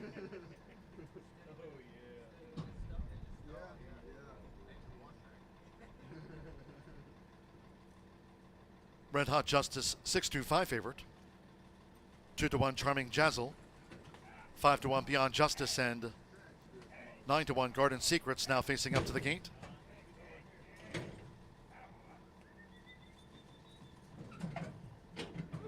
Garden Secrets has gone all in. Couple in back. Hanalehi with Abra Abra.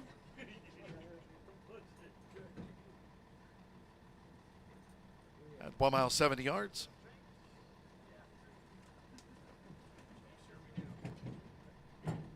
One more. Alberto Burgos with Charming Jazzle. Track here remains labeled fast. Fourth of the day starts the 50-cent late pick 5.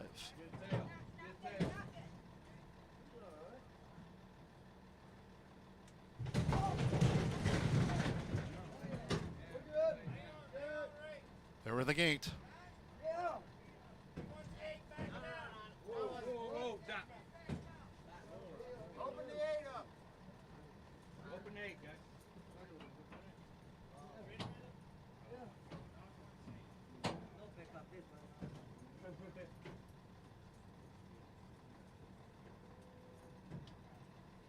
Backed out to Charming Jazzle.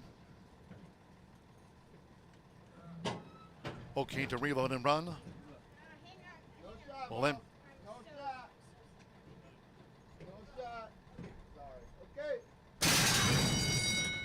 And they're off. Garden Secrets broke a step slow.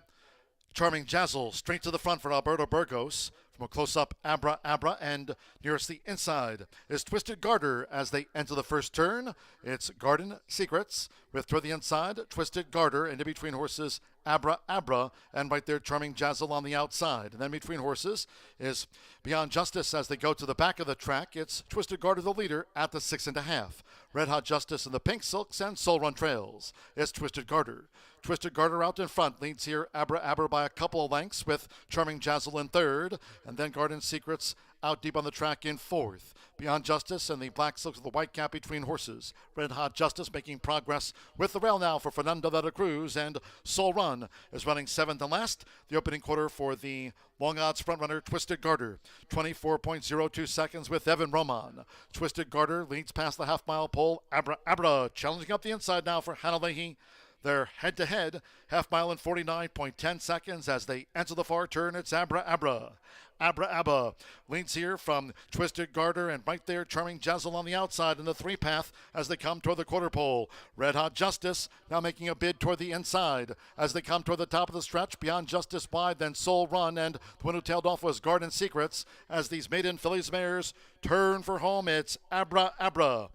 3/4 1 minute 14.87 seconds. Abra Abra with Red Hot Justice up the rail now for Fernando de la Cruz to take the lead past the eighth pole. It's Red Hot Justice who clings on. On the outside is Charming Jazzle with Abra Abra in third. It's Red Hot Justice with Charming Jazzle. Red Hot Justice by 2. Charming Jazzle was second, Abra Abra third, and Soul Run finished fourth.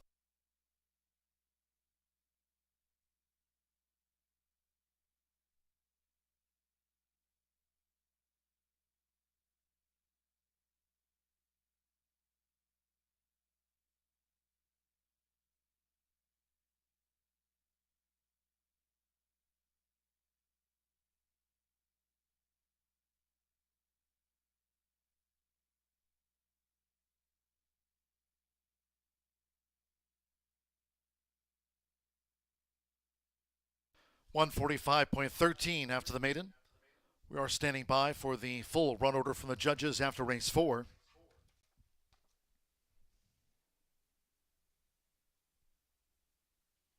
It was even money on 2 Red Hot Justice. 8 Charming Jazzle 9-5, 7 Abra Abra at 18-1, and 3 Soul Run fourth. 2-8-7-3 hold all until official. Red Hot Justice. Favorite starts the late pick 5 for Fernando de la Cruz in the pink of Ray Paquette III. Daughter of Harry's Holiday gets off the mark in her 9th start.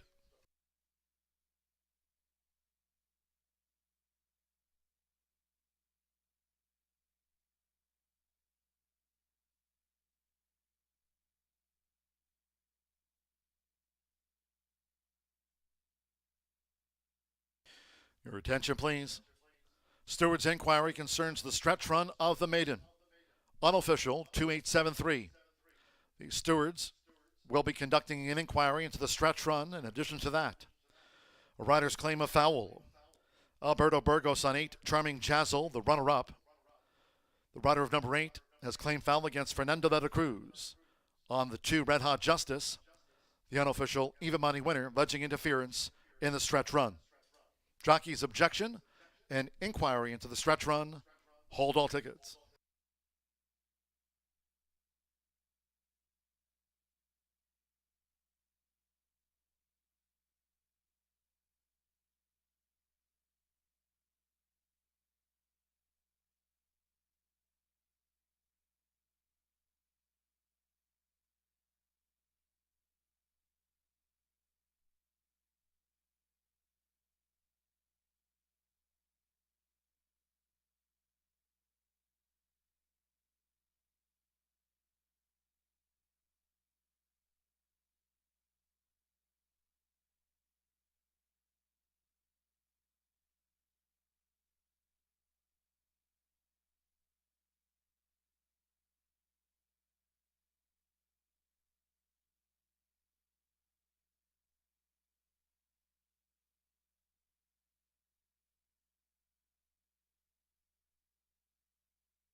Ladies and gentlemen, may I have your attention, please? The stewards have made a disqualification. Upon review of the stretch run, number 2, Red Hot Justice, has been disqualified from first and will be placed second for coming out in the stretch run, causing the rider of the 8, Charming Jazzle, to check. Number 2, Red Hot Justice, has been disqualified from first and placed second. Again, for coming out in the stretch run into the path held by the 8, Charming Jazzle, causing that rider to check at this point. Thus the cause for the disqualification. Red Hot Justice in the pink silks, coming out here into the path held by the 8, Charming Jazzle, causing that rider to check and alter out. At that point,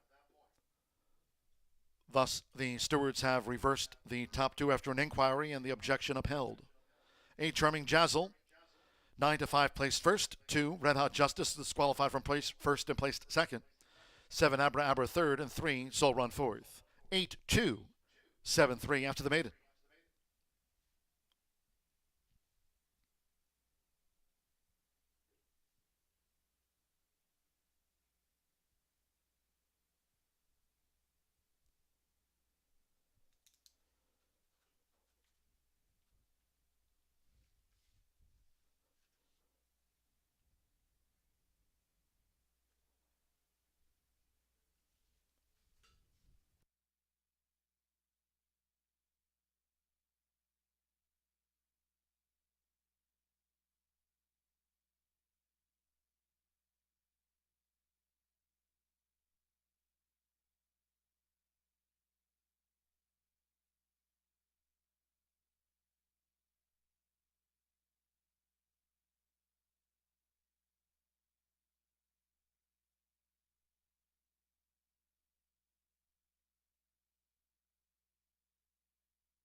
The result of the 4th race now official.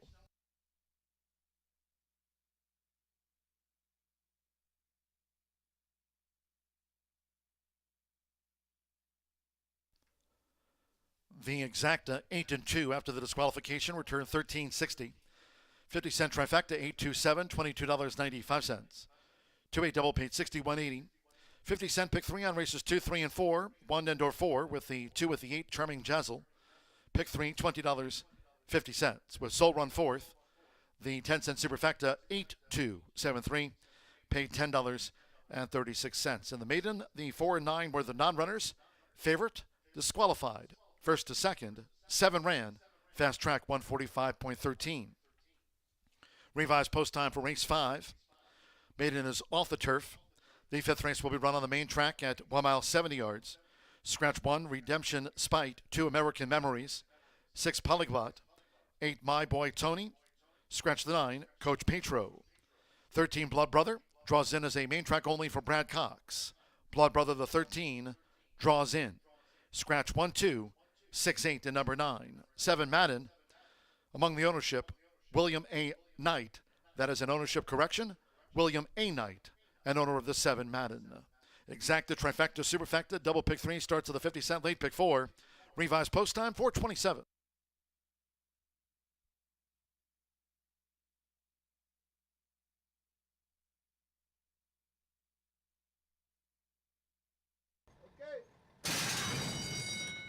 And they're off. Garden Secrets broke a step slow. Charming Jazzle straight to the front for Alberto Burgos. From a close-up, Abra Abra, and nearest the inside is Twisted Garter as they enter the first turn. It's Garden Secrets with toward the inside, Twisted Garter, and in between horses, Abra Abra, and right there, Charming Jazzle on the outside. And then between horses is Beyond Justice as they go to the back of the track. It's Twisted Garter, the leader, at the 6.5. Red Hot Justice in the Pink Silks and Soul Run Trails. It's Twisted Garter.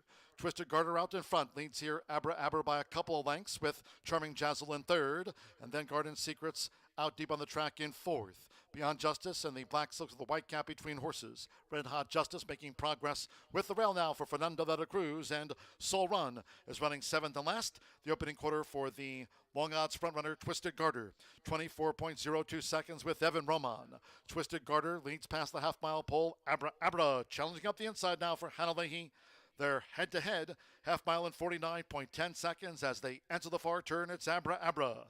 Abra Abra leads here from Twisted Garter, and right there, Charming Jazzle on the outside in the three path as they come toward the quarter pole. Red Hot Justice now making a bid toward the inside as they come toward the top of the stretch. Beyond Justice wide, then Soul Run, and the one who tailed off was Garden Secrets as these maiden fillies mares turn for home. It's Abra Abra. 3/4 1 minute 14.87 seconds. Abra Abra with Red Hot Justice up the rail now for Fernando de la Cruz to take the lead past the eighth pole. It's Red Hot Justice who clings on. On the outside is Charming Jazzle with Abra Abra in third. It's Red Hot Justice with Charming Jazzle, Red Hot Justice by 2. Charming Jazzle was second, Abra Abra third, and Soul Run finished fourth.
Just 8 minutes to the 5th race here at Horseshoe Indianapolis. We have a 3-year-old maiden special weight, and it was slated for a mile on the turf, so we're going to a mile and 70 on the dirt. The scratches are as follows: 1, 2, 6, 8, and 9. The 13 MTO does draw in, and I'm going to go with the 13 on top here. If there's a little bit of form and there's been a horse that has drawn in, they've had some pretty good luck. So I'm not going to ignore Blood Brother, Marcelino Pedroza, and Brad Cox team up together. They're high percentage. And also, Marcelino has been hot as the start of this meet, who is, I do believe, in the lead right now in the early standings. This one was well bet in its debut at 4-1 and had a couple of nice works recently. April 24th is sharp, as well as especially the May 1st start. From our Horse Racing Nation stats, Ed also sent us that the fairground shippers are doing really well, and that's where this one's debut was on February 22nd. Race at a mile and a 16th, so we're dropping back a little bit in class. And in distance. And not only did Beaumont Red, the winner of that race, break its maiden, but then came back to win next time out. So ran against some tough company, kind of got an inside trip. It's going to be on the outside of this 8-horse field. Really nice breeding, 3-year-old colt by Quality Road, and a Giants Causeway mare. Then I'm going to go to the 10, who is 12-1 right now, and that's Magical Road. Alberto Burgess looking for a 2-win in a row race here. Alberto Burgess is riding for Steve Asmussen. This is another 3-year-old colt by Quality Road and was purchased for a whopping $1.1 million. Look how big that colt is. My God. 3-year-old colt, the dam is Distorted Humor Dam Magical World. Another one that raced at the fairgrounds and ended up kind of missing the break. Went around there, didn't really show any interest, but was on the grass there at the fairgrounds, and I think is getting much easier company and going to try dirt today. Those jockeys are coming out. We'll quickly go to the 4, Orby 1. This one's 7-2 right now on the tote board. Orby 1 gets Manny Esquivel aboard here for Johnny Ortiz, super talented trainer. Manny, a veteran jockey. He's good off the layoff as well. Johnny Ortiz is a couple months freshening. The question mark is dirt. Yeah, this is a lot easier company, but how's he going to go on dirt? And I'm sure that, Johnny said, let's just try it. Let's see what he does. So I've got 13-10-4 here in the 5th race. We're just 5 minutes to post. Good luck.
The horse is called postward now for the 5th race.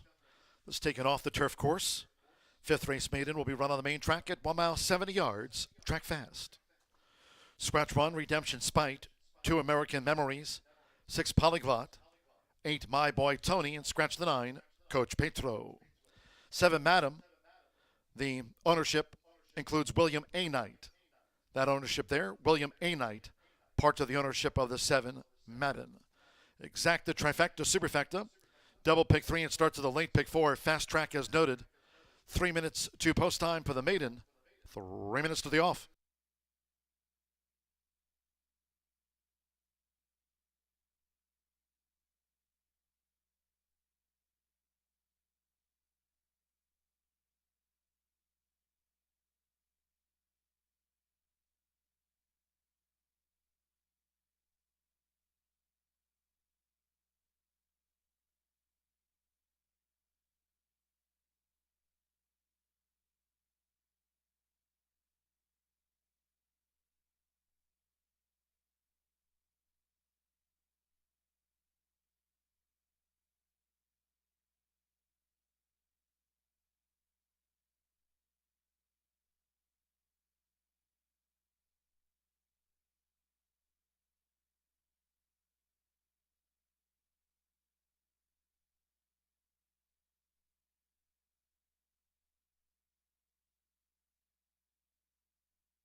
Less than 1 minute to post time.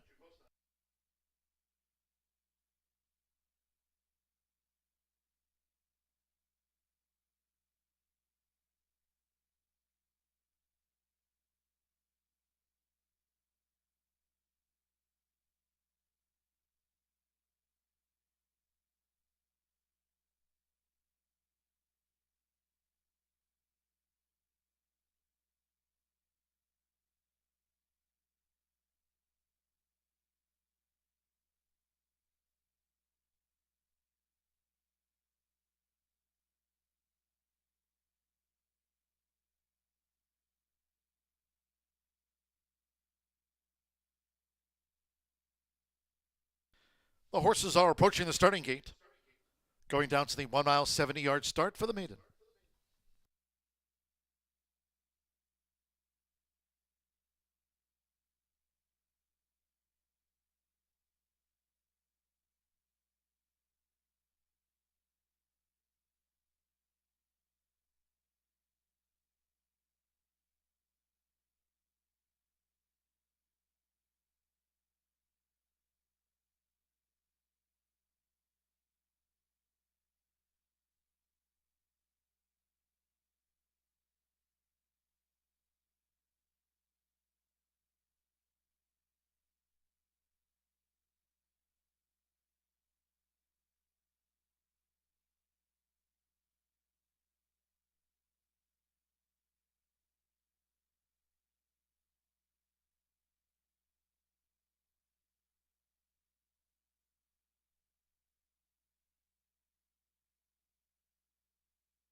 The horses have reached the starting gate. It is now post time.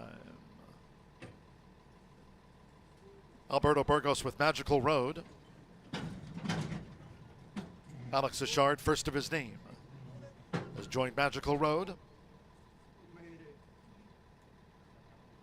Manny Esquivel, Orby 1 coming up. 11 times started, Orby 1. De La Croce, Andres Calleja has a win on the card.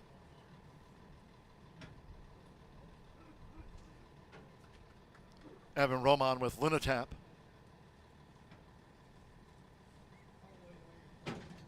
Fernando de la Cruz, as one does in the Navy Silks.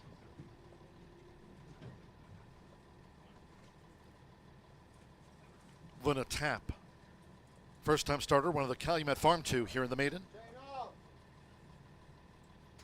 Blood Brother, the 3-2 favorite.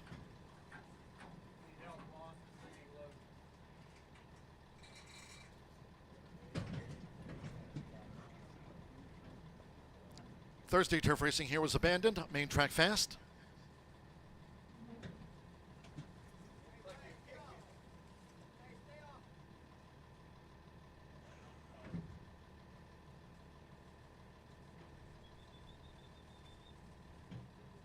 Waiting for Luna Tap, Madden, and Blood Brother will be last.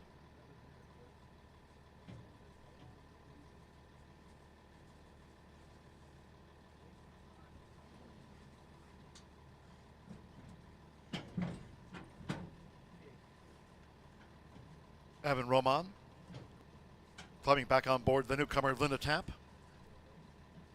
Rafael Mojica Jr. with Madden, navy orange dots. At 1 mile, 70 yards. 8-5 favorite coming up. Main track only entered Blood Brother, son of Quality Road, Marcelino Pedroso Jr. for Brad Cox. At 1 mile, 70 yards. Blood Brother, 8-5 favorite. Here comes the fifth, all in.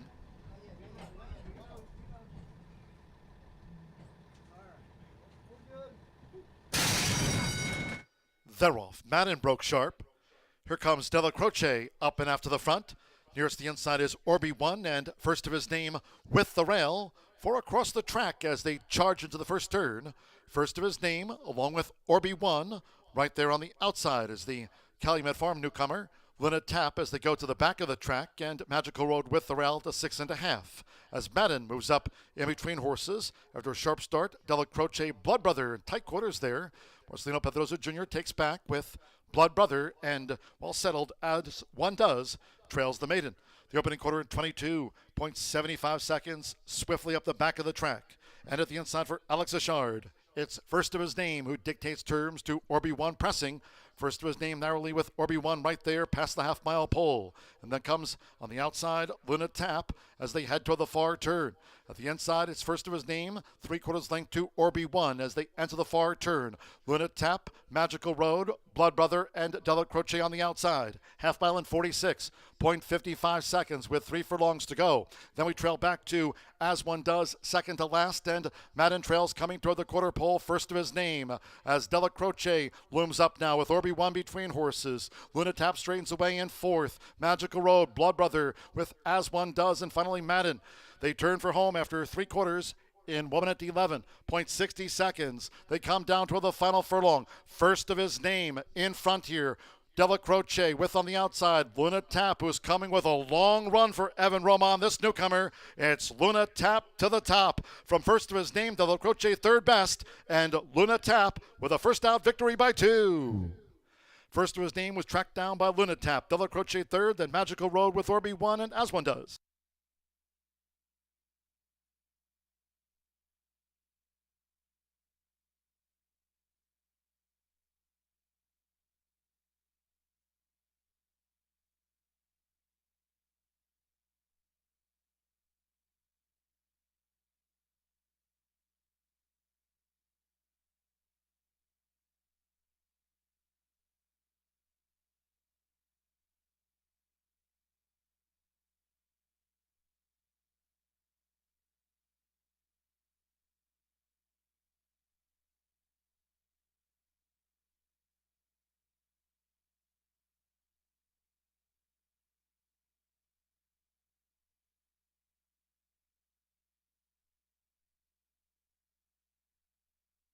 (142.43) after the maiden. Fast Track, 5:3:11.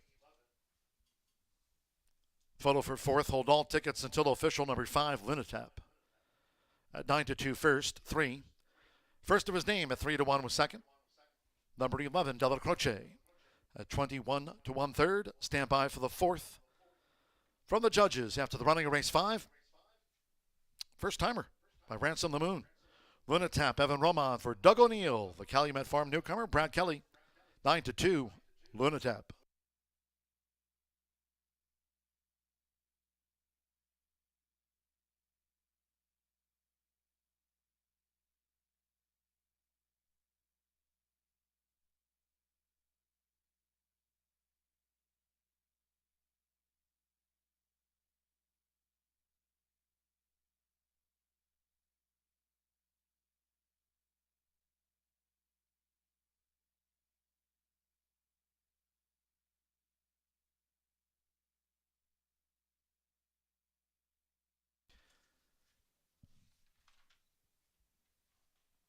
The judges have posted, after a photo, the $1.1 million yearling 10 Magical Road fourth, 5-3-11.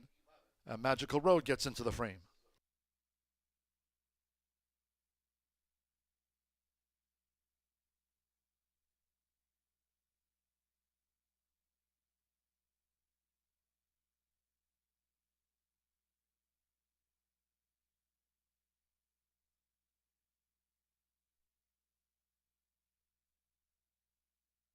Returning to the Murphy Trailer Sales Winner Circle the 5, Luna Tap with Evan Roman. Luna Tap is a 3-year-old dark Mayor Brown colt by Ransom the Moon. Out of the Tappet mare, Tapajo. Bred in Kentucky by owner Brad Kelly's Calumet Farm and trained by Doug O'Neill. Horseshoe Indianapolis congratulates the winning connections of Luna Tap. It's official. 5-3 exacta return, $52 even.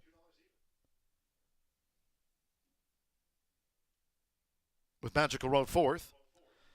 10-cent Superfecta, 5-3-11-10, $168.54. Pick 3, $285, and even $62. 50-cent Trifecta, 5-3-11, $101.05, 8-5 $48.60. 50-cent early pick 4, 4-4, $162.90. 50-cent early pick 5 after the low 11.99% takeout. Pays on 5-5 for $301.80. 142.43 after the running of race 5. Race 6 of 9 carded to wrap up the race week. No live racing here Friday, Saturday, Sunday. Monday post time on Caesars Week at 2:10. Race 6, all 10 run. A couple of jockey changes. 2 Marina Village will be ridden by Abel Cedillo. 2 Marina Village and 5 Midnight Angel. The 16 race maiden will be partnered with Santo Sanjor. Santo Sanjor on the 5. Midnight Angel, Exacta, Trifecta, Superfecta, 10-cent Grand High 5. Double pick 3. Post time in 16 minutes. Due at 4:54.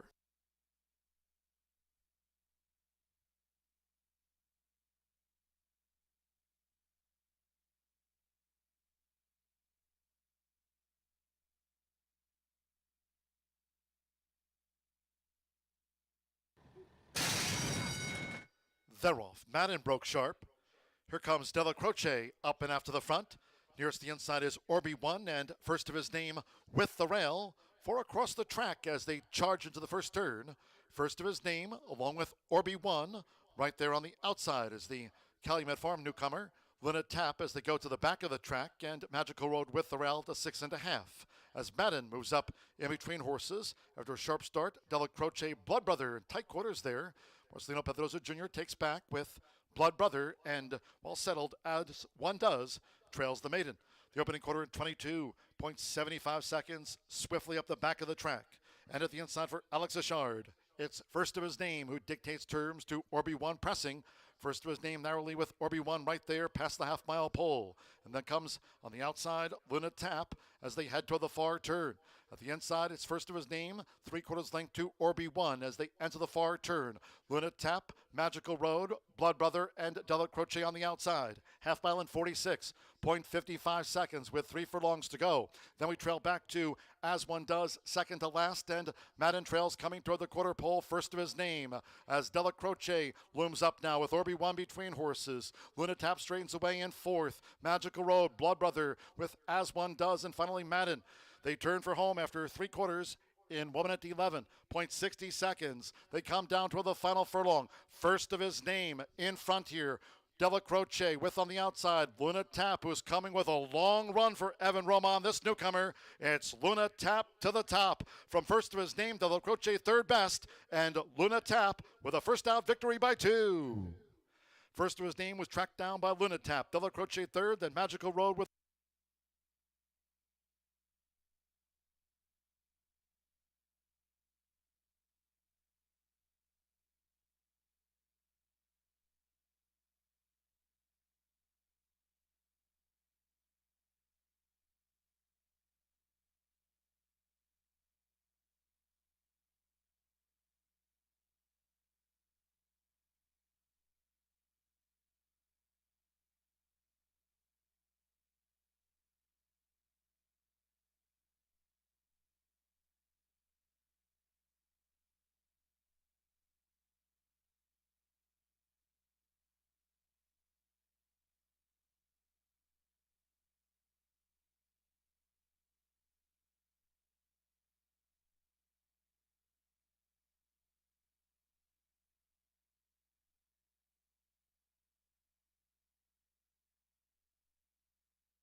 Here we are back at Horseshoe Indianapolis, now just 7 minutes away from race number 6, a big field which we are thankful for and enjoy it while it lasts here in race number 6, because we've got one more off-turf event in race number 7, but we got a good price in the 5th event. That first-time starter by Doug O'Neill was cranked and ready to rock and roll. The long shot moved to the outside, and the firster had plenty left when called on in the 5th to spice up that late pick 4. 7 minutes away from race number 6. We've got a heavily backed favorite in here, and I do think this one is legit. Always Wanting is a 3-year-old filly who's likely always wanted to do one turn on the main track is the question mark in here. But this is a horse for a Kentucky bred that Michelle Elliott opted to debut on Ruby Stakes Day in a very tough competition. Ran great, popped well, opened up, really held sway right until the final strides, and then tried 2 turns at Keeneland in a tough spot. I mean, the horse was running against some complete monsters in there, like Deep Satin, and Waves of Mischief as well. And I didn't think Always Wanting ran that poorly. Showed speed, went through some quick fractions. Likely wants to go a little bit shorter. The dirt is the only question mark for this 3-year-old filly. But, you know, she is a January foal. She's got some months on some of these others in here that are a little bit later in the foaling process. And she also has an experience edge over the horse that I do use in second in C Rocket, who took some early action. I always pay attention to early money and late money. And you don't usually get a chance to react to the late money. Unfortunately, it doesn't show up until about a furlong into the race. However, the early money was on number 4, C Rocket, whose cool, calm, and collected demeanor down here in the paddock certainly appreciated by the handlers. Now, this is a homebred for Ruffini Farms, a 3-year-old filly by Into Mischief and out of Bodacious Babe. And Bodacious Babe's done very well as a broodmare. In fact, this one is a half to Royal Spa, who banked over $370,000 in the career and is 449 lifetime. 370 in earnings and only 9 starts. That is impressive for Royal Spa. I'm sure the connections would love to have half as much success as Royal Spa has done. And C Rocket took the early action in here, getting saddled like a professional, and the red hot Burgo is going to be calling the shots. The horse has been training over at Turfway Park. Not much to make out of the works. There is no gap in them, but they're not overly quick or overly slow by any means. Hard to pay attention to the times in works, just looking for gaps, but I like the way this one has turned out today, and we'll see if this 3-year-old filly by Into Mischief is a runner, as that early money did suggest at 7-2.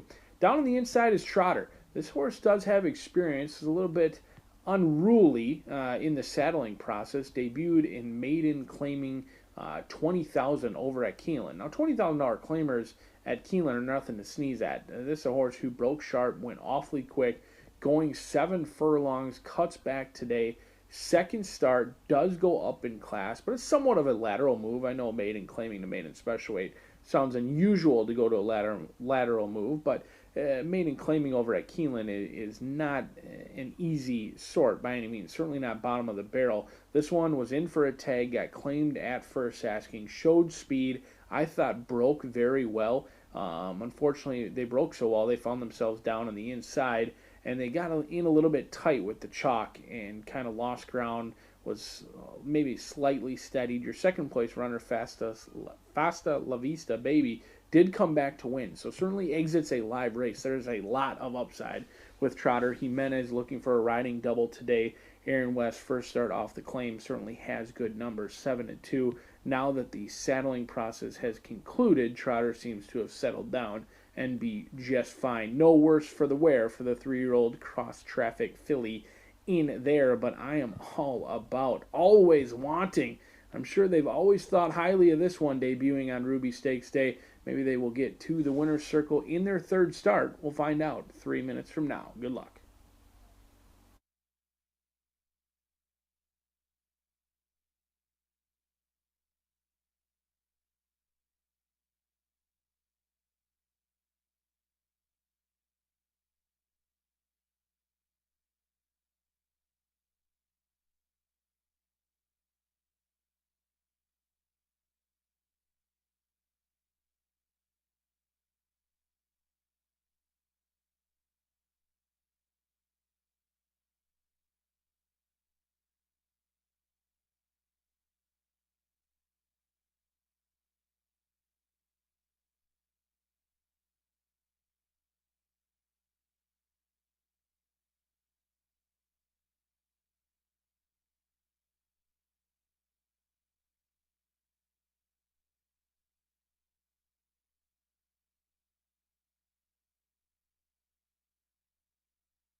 Stepping onto the track now for the 6th race at post time. Maiden 3-year-old filly sprint over the 6 furlongs, all 10 run. No scratches to Marina Village. The jockey there, Abel Cedillo, rides the 2 Marina Village. 5 Midnight Angel, Santo Sanjor. On the 16 race maiden, 5 Midnight Angel. All 10 run. Exacta Trifecta Superfecta, 10-cent Grand High 5, double pick 3, and at post time.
Less than 1 minute to post time. Less than 1 minute.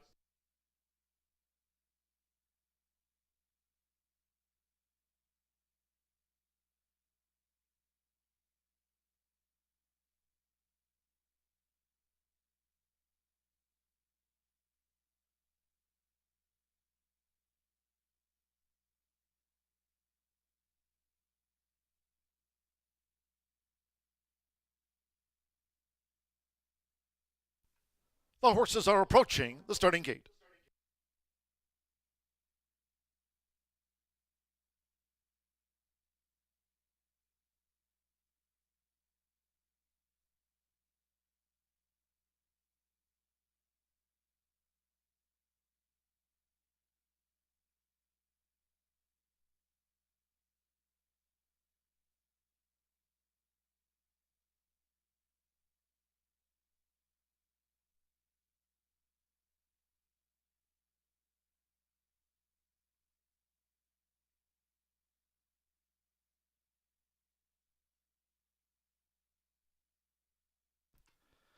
The horses have reached the starting gate.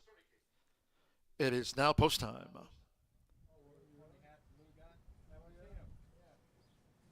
Loading trotter. Albert Jimenez has a win on the card. Manny Esquivel with a little Canella. Now Abel Cedillo, Marina Village coming up. Orange with the white sash. Marcelino Pedrosa Jr. with Benet. Yarmari Correa. Mikey's Magic Gal drew 3. Mikey's Magic Gal in. Fernando de la Cruz always wanting. 6-5 favorite, always wanting. Jane Elliott with Legal Deceiver. Sea Rocket debuts. Alberto Burgos won our 4th on the card. A couple of fillies back. Sando Sandro with Midnight Angel drew 5. Always wanting, 7-5 favorite. At 6 furlongs, so stand by. One more. Rolando Aragon with My Word, daughter of Into Mischief.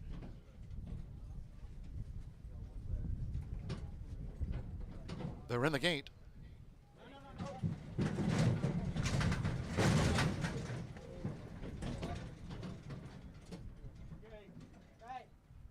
Starter to a spot. As the trigger. Ready. And they're off, always wanting in the black cap. Rockets away for Fernando de la Cruz. Legal Deceiver. Here come early bids from Marina Village, and Trotter's right there too. Marina Village to the top for Abel Cedillo. It's Marina Village who just leads. Trotter presses after a sharp start. Always wanting is just off them. Well spotted running in 3rd. My Word is 4th. To the inside, Midnight Angel 5th as they dash past the half-mile pole. Legal Deceiver looking to move up between horses. Then to the inside comes a little Canella. It's a break of 4 more to Midnight Angel with to the inside Mikey's Magic Gal, who's running 2nd to last, and Benet trails in 10th, a quarter and 22.51 seconds. Inside 3 to go. It's Trotter with the rail for Albert Jimenez. Trotter's in front of Marina Village, looking to stay this pace with nearest the inside. Straightening away in 3rd is Midnight Angel as these maiden 3-year-old fillies turn for home. It's Trotter. Half mile, 46.20 seconds. Trotter into the stretch. A little Canella, Midnight Angel with the rail. Marina Village has dropped back sharply, and Always Wanting is well back through the field. They're deep in the final furlong. It's Trotter. Trotter leads past the 16th. A little Canella is 2nd. Midnight Angel toward the inside. Mikey's Magic Gal is 4th. It's Trotter. Trotter on top by 3 to a little Canella. Midnight Angel was 3rd, and then 4th close. Benet with late interest. Mikey's Magic Gal, and Sea Rocket was after that.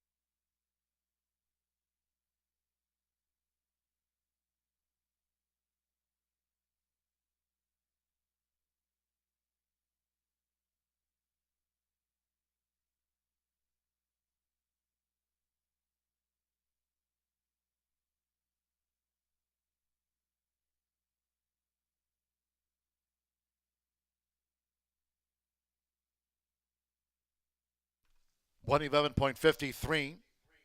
165. It's a photo for fourth after the running of race 6. Number 1, Trotter. 4-1 first. 6, a Little Camella. At 18-1 was second. 5, Midnight Angel. At 14-1 third. Stand by for the 4th and 5th for the Grand High 5. Trotter. A couple wins on the card for Alban Jimenez. Here for Aaron M. West and Barrett Bernard. Daughter Cross Traffic at second asking at 4-1.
The judges have posted number 5, Midnight Angel.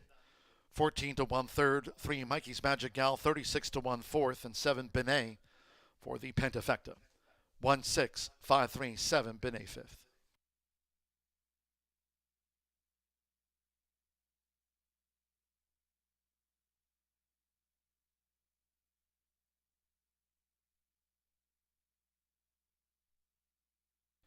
Returning to the Murphy Trailer Sales winner circle, the 1, Trotter. It's official. Riding double for Alban Jimenez. Trotter is a 3-year-old gray roan filly by Cross Traffic at a stake by Boundary. Bred in Kentucky by C. Kidder and N. Cole. Aaron M. West trains for Barrett Bernard. Winner at second asking at 4-1. Horseshoe Indianapolis congratulates the winning connections of Trotter.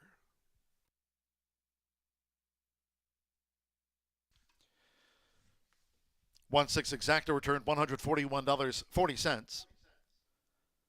Trifecta $274.10.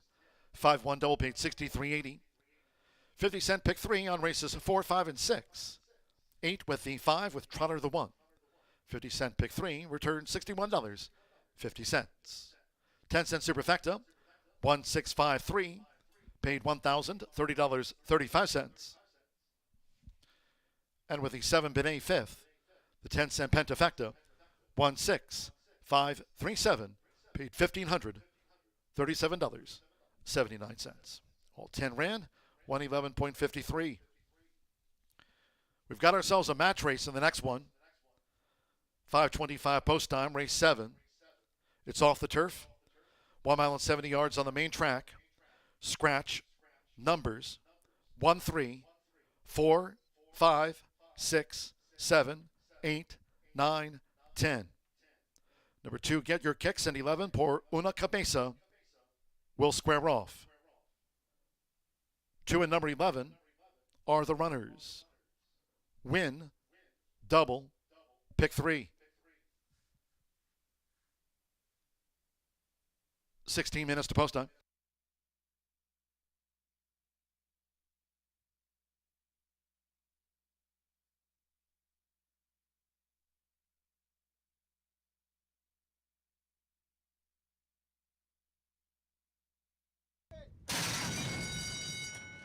And they're off, always wanting in the black cap. Rockets away for Fernando Leto Cruz. Legal Deceiver. Here come early bids from Marina Village, and Trotter's right there too. Marina Village to the top for Abel Cedillo. It's Marina Village who just leads. Trotter presses after a sharp start. Always wanting is just off them. Well spotted running in third. My Word is fourth. To the inside, Midnight Angel fifth as they dash past the half-mile pole. Legal Deceiver looking to move up between horses. Then to the inside comes a Little Canella. It's a break of 4 more to Midnight Angel with to the inside Mikey's Magic Gal, who's running second to last, and Benet trails in 10th, a quarter and 22.51 seconds. Inside 3 to go. It's Trotter with the rail for Alban Jimenez. Trotter's in front of Marina Village, looking to stay this pace with nearest the inside.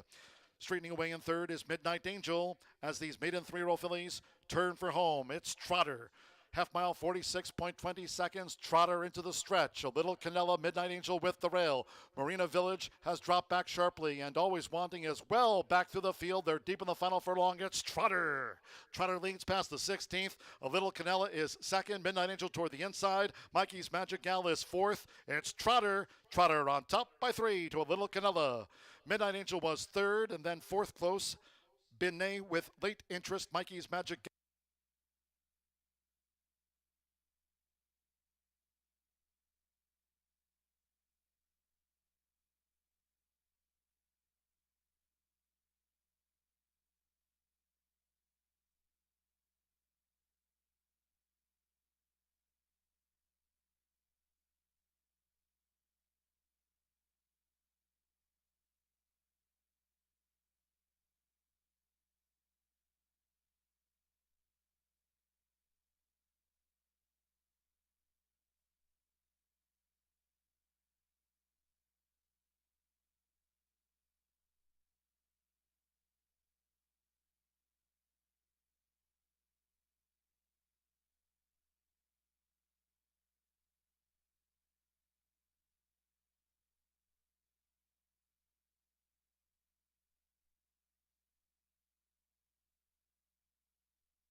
Number 2, Get Your Kicks, and number 11, Por Una Cabeza.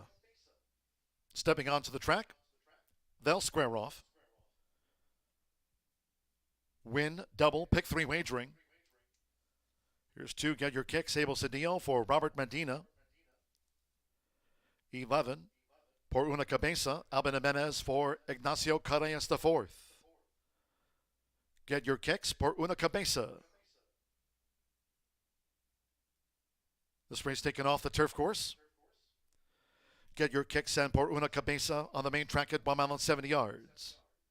Fast track, 2 and 11 run, scratch the rest, win double, pick 3. Round about 3 minutes.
Caesars Handicap this coming Wednesday, May 15th. Big day of racing here next race week. Hope you can join us for Caesars Day on Wednesday, May 15th. Fast Track, Get Your Kicks in Port Una Cabeza. Squaring off with less than 1 minute to post time.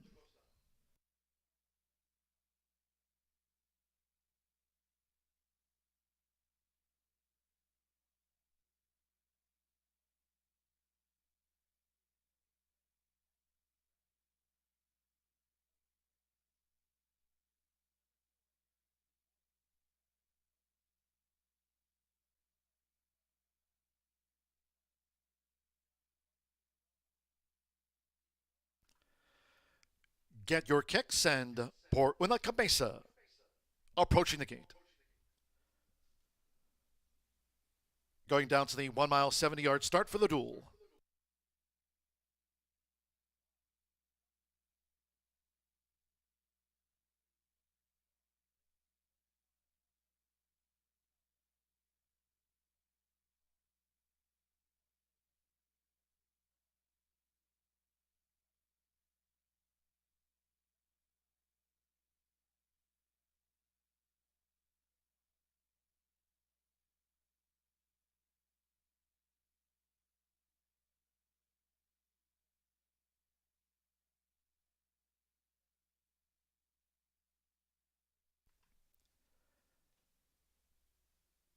Get Your Kicks and Port Una Cabeza at the gate. This one of 3 today, taken off the turf course here.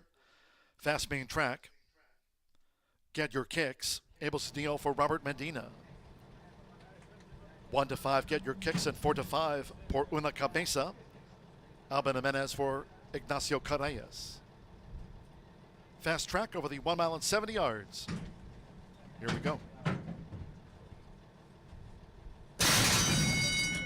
Off in the match race of 2024, Port Una Cabeza and Get Your Kicks as they make their way toward the first turn. So for Abel Cedillo, Get Your Kicks just leads. A close-up Port Una Cabeza there on the outside. As they enter the first turn, there's 7 furlongs to run. It's Get Your Kicks a length in front of Port Una Cabeza as the Kentucky breds go to the back of the track. Abel Cedillo and Get Your Kicks out in front. With on the outside, Port Una Cabeza and Alban Jimenez riding for a hat trick of wins here on the Thursday card. Get Your Kicks and Port Una Cabeza staying close as they make this backstretch run. Get Your Kicks out in front, the daughter of Quality Road, while the Union Rags filly, Port Una Cabeza, stays right there close in tow. Get Your Kicks and Port Una Cabeza, both vying for a second career win, and they have a half mile left. Get Your Kicks and Port Una Cabeza being asked to pick up now with just over 3 furlongs to run there by Alban Jimenez. With Abel Cedillo, it's Get Your Kicks, who's kicked away to a 3-length lead now with 3 furlongs to go. The quarter was 23.42, half mile 47.62. Get Your Kicks leads Port Una Cabeza past the quarter pole. Get Your Kicks, Port Una Cabeza, as they straighten away. After 3/4 of 1 to 12.52 seconds, Get Your Kicks and Port Una Cabeza, and they're the 2 here at the shoe. Get Your Kicks has opened up a 7-length lead down toward the final 16th from Port Una Cabeza, who chased. Get Your Kicks has the lead.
In 1 minute 42.89 seconds on a fast track, Get Your Kicks has beaten Por Una Cabeza 2:11. Abel Cedillo for Robert Medina, daughter of Quality Road, at 1-5.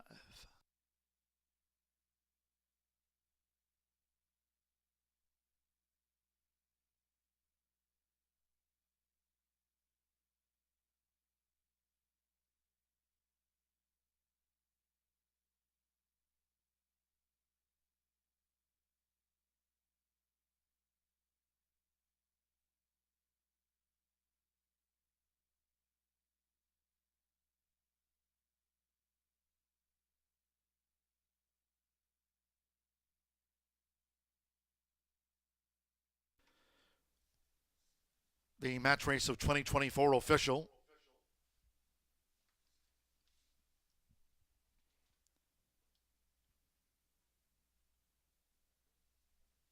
As is often the case in match races, get to the front and win. And that was the plan for Abel Cedillo. Gets the result with Get Your Kicks. 4-year-old Bay Filly by Quality Road out of Call 37 by Escandaria. Bred in Kentucky by Windstar Farm LLC. Robert Medina trains for Bradley Thoroughbreds, Belmar Racing and Breeding LLC, and Jim Cohn. Horseshoe Indianapolis congratulates the winning connections. Get Your Kicks. Beat Por Una Cabeza.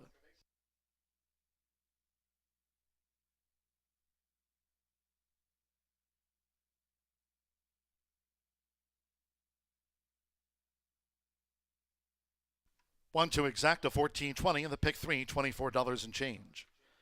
Race 8, all 8 run. No changes in the sprint. Exacta, trifecta, superfecta, 10-cent pentafecta starts the late double. Post time in 19 minutes. That's 5:54.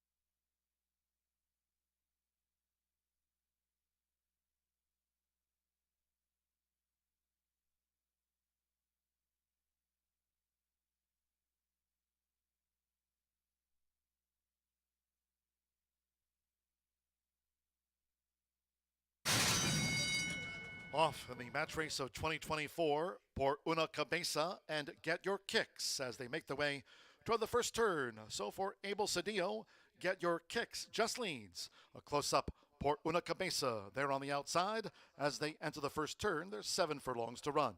It's Get Your Kicks a length in front of Por Una Cabeza as the Kentucky breds go to the back of the track. Abel Cedillo and Get Your Kicks out in front. With on the outside, Por Una Cabeza and Albin Jimenez riding for a hat trick of wins here on the Thursday card. Get Your Kicks and Por Una Cabeza staying close as they make this backstretch run. Get Your Kicks out in front, the daughter of Quality Road, while the Union Rags filly, Por Una Cabeza, stays right there close in tow. Get Your Kicks and Por Una Cabeza, both vying for a second career win, and they have a half mile left. Get Your Kicks and Por Una Cabeza being asked to pick up now with just over 3 furlongs to run there by Albin Jimenez. With Abel Cedillo, it's Get Your Kicks, who's kicked away to a 3-length lead now with 3 furlongs to go. The quarter was 23.42, half mile 47.62. Get Your Kicks leads Por Una Cabeza past the quarter pole. Get Your Kicks, Por Una Cabeza as they straighten away. After 3/4 of 1 minute 12.52 seconds, Get Your Kicks and Por Una Cabeza, and they're the two here at the shoe. Get Your Kicks has opened up a 7-length lead down toward the final 16th from Por Una Cabeza, who chased. Get Your Kicks has the lead.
Moving along here at Horseshoe Indianapolis, where we are now ready for the thoroughbred finale. Miss Martha will take you through the 330-yard, allowance race in our quarter horse finale. It's late daily double time in here. A field of 8 set to navigate 6 furlongs, all looking for their second career victory. Some of them have been at it much longer than others, and I happen to fancy a few horses that haven't been at this condition for very long at all. And currently, looks like the bettors have narrowed this down to a 2-horse event, but I think it looks a lot more wide open than just these two. Pewter's Promise is a horse who was very impressive, shipping over from Oaklawn Park to maiden special weight here. We've seen that be a theme where horses are running at maiden claiming elsewhere, coming here to maiden special weight and being able to be competitive. This is a horse that was at the maiden claiming ranks over at Oaklawn Park, came here, went off at 5-2 at at Horseshoe Indianapolis, and got the job done in a very game performance for the gray. Pewter's Promise did beat Little Gin in Class, who finished second that day by only a head and came back to win next down. Little Gin in Class earlier this week absolutely dominated. I thought did very well. So exits a live race, and I think Pewter's Promise should improve second start over the surface this time around for Manny Esquivel and Michael Lauer. The gray filly has turned out well, and I like her chances in here, especially if she hovers around that 5-2. But the value may come from First Elkton for Chaz Recchi, who owns and trains this 4-year-old filly by Midshipman. She's a consistent sort, 1 win, 1 second, and 1 third place finish, and I prefer her odds 6-1 over 5-2. She actually ran here April 23rd, which was a day in which we had our double carryover. She dueled throughout on the front end, but she never could push past None of Your Business. I thought she ran okay. I do like that early speed. When she runs her race, she is certainly awfully quick. In fact, one of the days last year, when she broke her maiden, she went off at 1-9 and won by 12 lengths. So there's talent there. The groom doesn't braid the manes if they are in without a shot. So take what you want of that. But braided manes may mean they are hopeful for a winner's circle photo with First Elkton. A horse who could get a great trip in here is Color Me Fast. This one I do think is a little bit more tactical than they've showed last time out. Not a need the lead type. Summer Pauly going to be aboard for Randy Klopp in here. He enters in 2. He enters in his $42,000 purchase in post position number 7 and allows Summer Pauly to maintain the mount on this one. The 10-pound weight allowance will only help. Broke sharp, dueled early last time out, and I thought ran admirably. Won the war, but ultimately lost the battle. Did put away the other speed on the front end that day, but couldn't go with None of Your Business. And do note, Color Me Fast and First Elkton were only a nose apart. I think that race was live. Second start off the layoff, there is certainly upside with Color Me Fast, but we'll see if Pewter's Promise is the real deal. I think that one beat a good one in Little Gin in Class, who did dominate earlier this week. Pewter's Promise, Michael Lauer, Manny Esquivel in the thoroughbred finale for me at 5-2. A wide open betting board. If you're still alive in that late flyer 5, 11.99% takeout, rejoice, because those payouts paying pretty fair considering we did have a match race and a 1-5 winner. So certainly best of luck if you're trying to close that out, as we are just 6 minutes away from race number 8. Good luck.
The horses called postward now for the 8th race.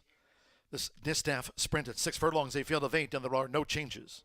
Exacta, trifecta, superfecta, 10-cent pentafecta. Start to the late double.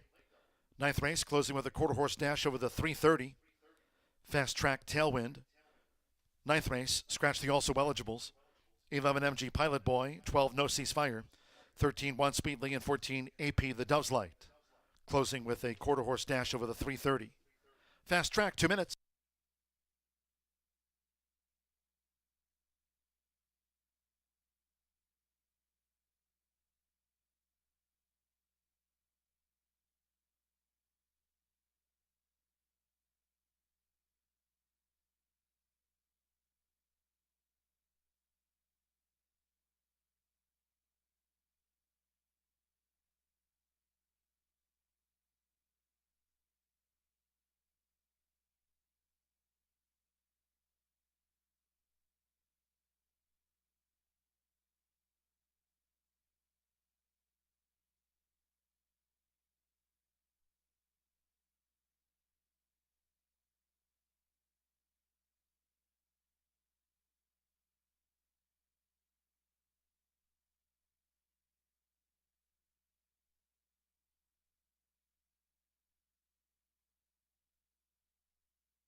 Less than 1 minute to post time.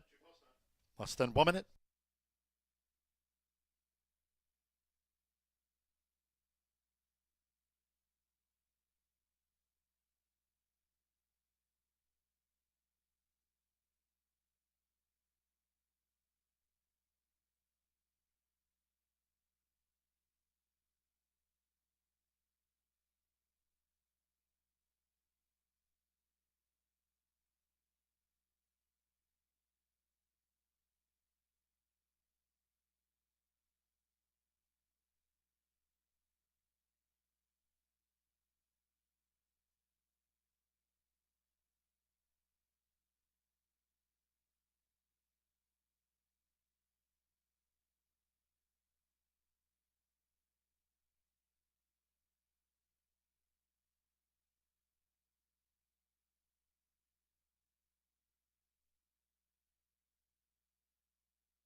The horses are approaching the starting gate.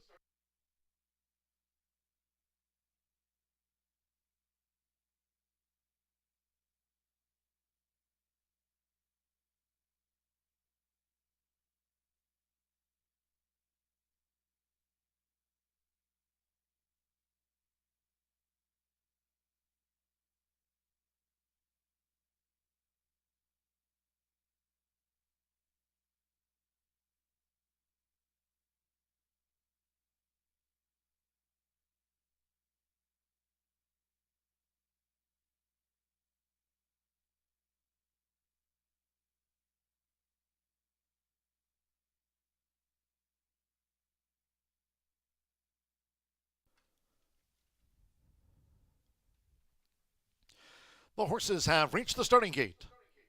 It is now post time. Loading. Gio's Baby Girl. Andres Calleja has a win on the card.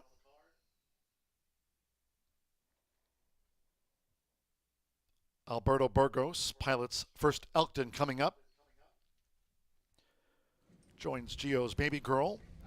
Marie Correa with Shaking It Up, Baby. Samir Bermudez, Inspired Fire, was the last out winner. Now Summer Pauly, here's Color Me Fast.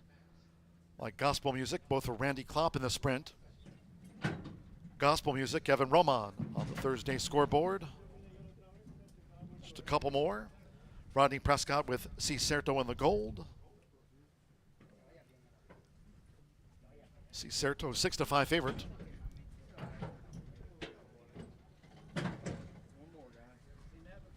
One more. Manny Escobar with Pewter's Promise. The sprint feature went in 109.57. All them on. And they're off. Fast start for First Elkton with C. Certo, Pewter's Promise, and Gospel Music is right there too. It's First Elkton. Went to the front for Alberto Burgos. First Elkton has the speed to lead. C. Certo with a gold cap. Toward the inside, Color Me Fast now pushing through. First run of 2024 for Gospel Music, who's running in fourth past the half mile. The greatest Pewter's Promise on the far outside. Inspired Fire in the black cap. It's a break of 5 more to Gio's Baby Girl and Beaten for Speed. Shake It Up, Baby has dropped back to 8th. The opening quarter, 22.47 seconds. Summer Pauly and Color Me Fast powers through inside of First Elkton and has taken the lead at the 2.5. With C. Certo in third, Inspired Fire running in fourth. Pewter's Promise fifth on the front outside. Then Gospel Music toward the inside. Gio's Baby Girl with her bid, and Shaking It Up, Baby is last as the Fillies of Mare turn for home half mile, 45.44 seconds. Color Me Fast in front at 14-1, but here comes C. Certo charging hard for Rodney Prescott past the 16th, and Gio's Baby Girl finishing with interest toward the rail. It's C. Certo. Here comes Gio's Baby Girl up the rail now for Andres Calleja. Gio's Baby Girl at 13-1 over C. Certo. Then Inspired Fire with Color Me Fast.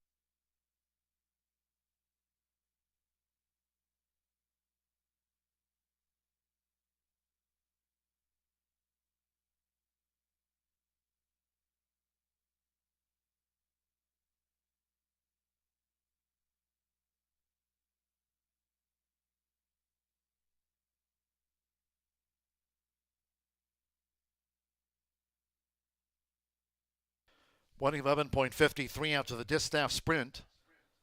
We're standing by for the run order from the judges. Hold all tickets.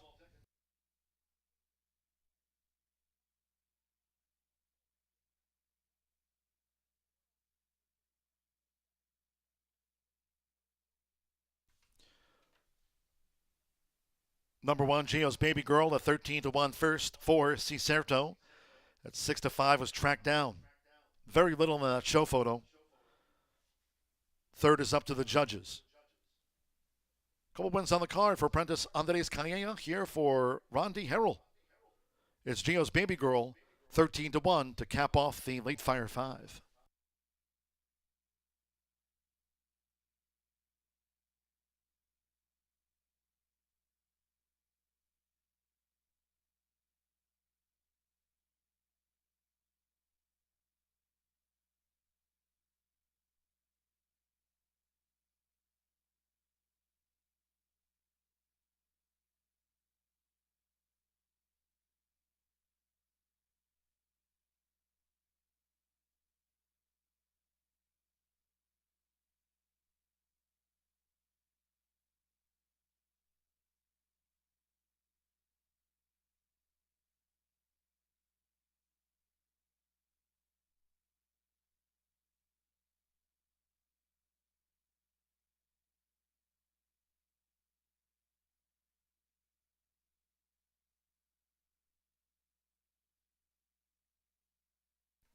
Returning to the Murphy Trailer Sales winner circle, the 1.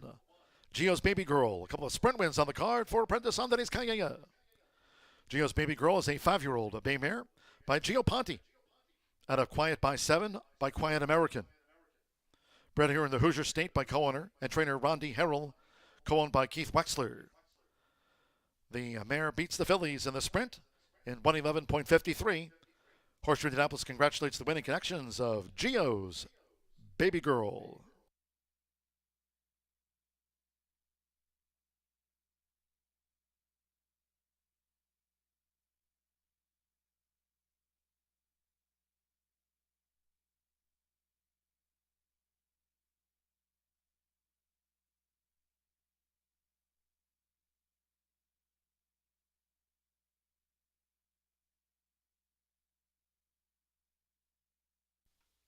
The result of the show photo, finishing third by inches, 3 Color Me Fast, a nose to the 6 Inspired Fire fourth, and 5 First Elkton fifth. 1, 4, 3, 6, 5 official.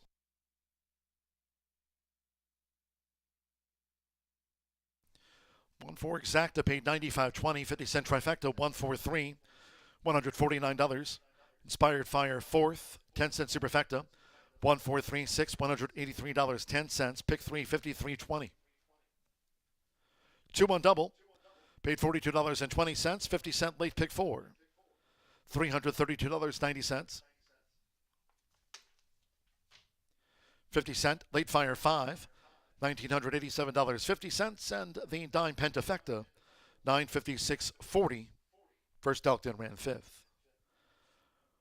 111.53 for that distaff dash. Final quarter horse one of the day. Race 9 over the 330 yards, fast track tailwind. Scratch the also eligibles. 11 MG Pilot Boy, 12 No Ceasefire, 13 One Sweetly, and 14 AP the Dove's Light. They were also eligibles. The 10 in the body run, overweights. The 1, Jess Check Me Out, 1 over. 2 are Sweet Maggie May plus 3. Number 3, The Love Wagon, 3 pounds extra. 4 DNA Marfa's Royal plus 3 pounds. 8 Beatty's Dynasty 3 over. And 9, Where's Wilson? 3 pounds over. Exacta trifecta superfecta, final quarter horse pentafecta. We wrap up the card in race week in 16 minutes at 6:21.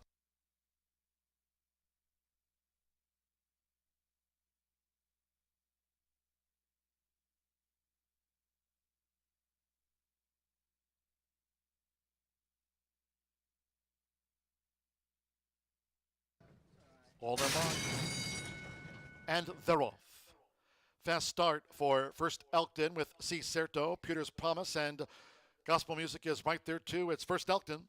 Went to the front for Alberto Burgos. First Elkton has the speed to lead. C. Certo with a gold cap. To the inside, Color Me Fast now pushing through. First run of 2024 for gospel music, who's running in fourth past the half mile. The greatest Pewter's Promise on the far outside. Inspired Fire in the black cap. It's a break of 5 more to Gio's Baby Girl and Beaten for Speed.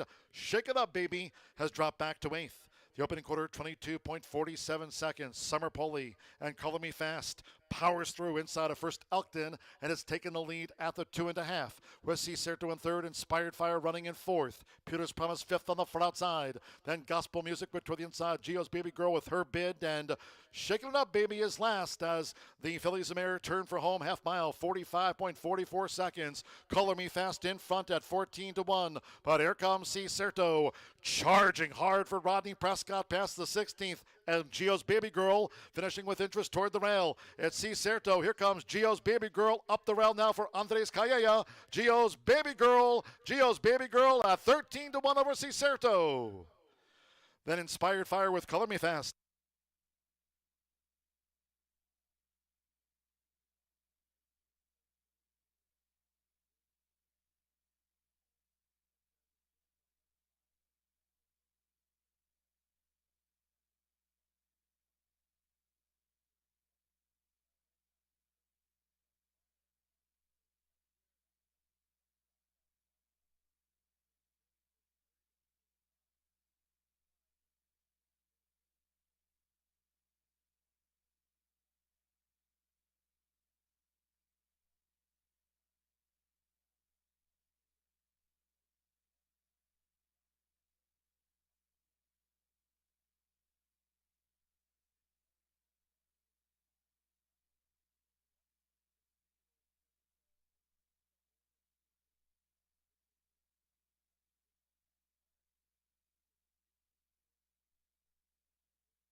right, we're back and we have one more race to close out our Thursday card. Before we talk about today's quarter horse feature, just want to send a great shout out to the 2-year-olds that competed yesterday in that juvenile. Very impressive. As I mentioned before, not easy getting these 2-year-olds ready for race action. A lot of them, just have to make adjustments. But what we saw yesterday was very impressive. And I think we're in for a terrific futurity season at Horseshoe Indianapolis. All right, let's go to the paddock now, talk about today's feature. It's a $19,500 allowance for registered Indiana breds, 3 and up, and they're racing 330 yards. We do scratch each of the also eligibles. I'll begin with number 9, and that's Where's Wilson, a Bennett Racing Stable homebred who's had his share of checks in 15 lifetime starts for trainer Jesse Vasquez. He's a son of one Dashing Eagle, qualified for the $124,000 Sterling Bertram Memorial last October. Leading jockey Giovanni Vasquez has the call for his wife. I think this is a solid fit at the allowance level. All right, next for me is number 2, Our Sweet Maggie May. Now, she just broke her maiden here on April 16th, and normally you'll say, well, are you going to take a horse moving up in the ranks as seriously as those who have had proven allowance experience? And I think yes with this one. Trained by Tony Cunningham. This is a 4-year-old mare by One Sweet Jess that has finished in the money in 6 of her 13 lifetime starts. Bred by Gordy Tim, owned by Patty Marshall. These are 2 outstanding supporters of Indiana racing. I think certainly capable as she's stepping up to the allowance level this afternoon. We'll go next to number 4, and that's DNA Martha is Royal, owned and bred by DNA Quarter Horses, has not raced since last October, but posted a bullet work for her first race of 2024. Trainer Natasha Perez, I know I talk about her all the time, but I don't care because she's amazing. Former jockey, now a trainer, lovely human being as well. And she's 58% in the money. Come on, Natasha, that's fabulous.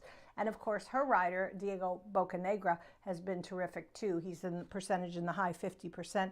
I think even if you see a horse that may not look on paper ready for this, but you combine the connections of this powerful duo, you don't leave her out of the equation.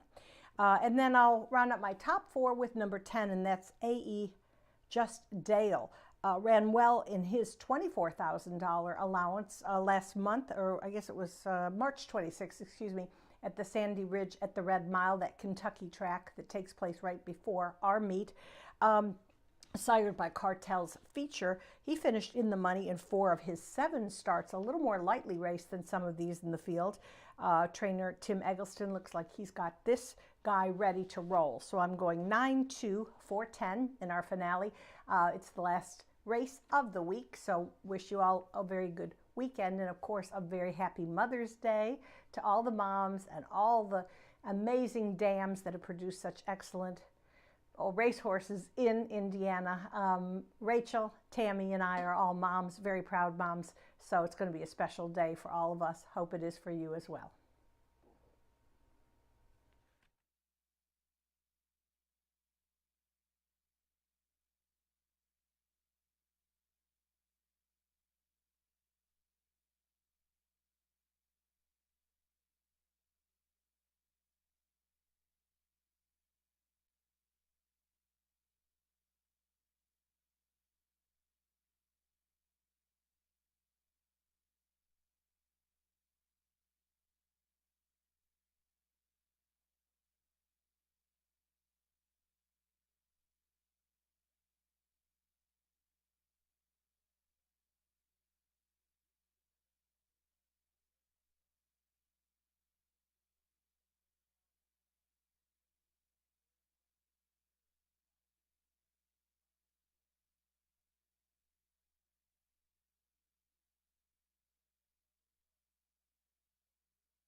horses called postward now for the finale. Race 9, a quarter horse dash over the 330 yards, a field of 10. Scratch the also eligibles. 11 MG Pilot Boy, 12 No Ceasefire. 13 One Sweetly, and 14 AP The Dove's Light. Scratch the also eligibles 11 through number 14. Overweights reported. The 1 Jess Check Me Out plus a pound. 2 Our Sweet Maggie May 3 over. Number 3 The Love Wagon, 3 pounds extra. Number 4 DNA Marfa is Royal plus 3 pounds. 8 Beatty's Dynasty plus 3. And the 9 Where's Wilson, 3 pounds over. 10 AE Justale plus 5. Exacta Trifecta Superfecta, the quarter horse featured Pentafecta, Fast Track, and Tailwind due in a minute.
Less than 1 minute to post time.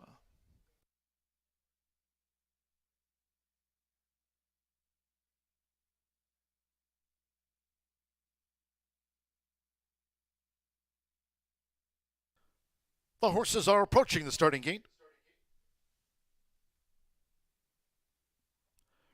Reminding all live racing resumes on Monday. Monday post time 2:10 p.m. Eastern. Wednesday's card, 11 races on Caesar's Day, upcoming race week.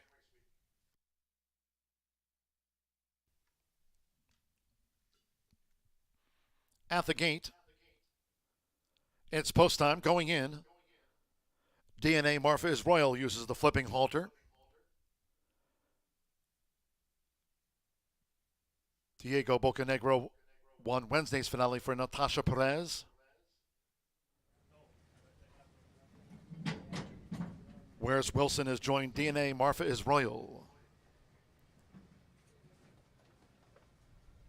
Jess, check me out. Our Sweet Maggie May. Last out maiden winner here. Our Sweet Maggie May went in okay. AP tempting Sicaria.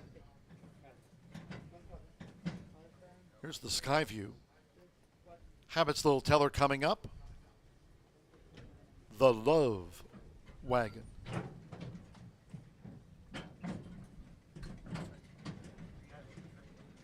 The Lethal Wagon. Beatty's Dynasty, now Lethal Wagon. Where's Wilson at 6-5, the final favorite? One more, Rolanda Pena with A.E. Justdale.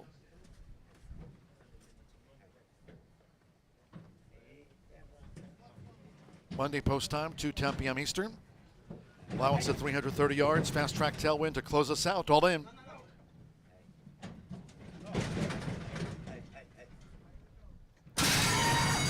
Off for the finale.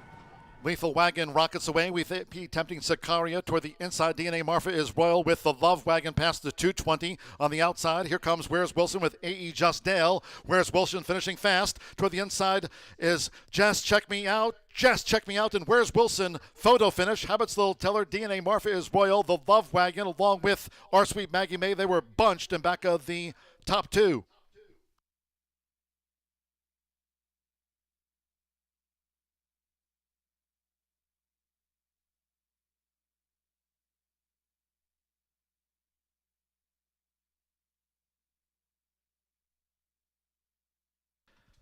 Photo finish and inquiry into our final dash of the day. Hold all tickets until posted as official. It is a win photograph and an inquiry into it all.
Again, we are standing by for the result of the win photograph and an inquiry into the 330-yard finale.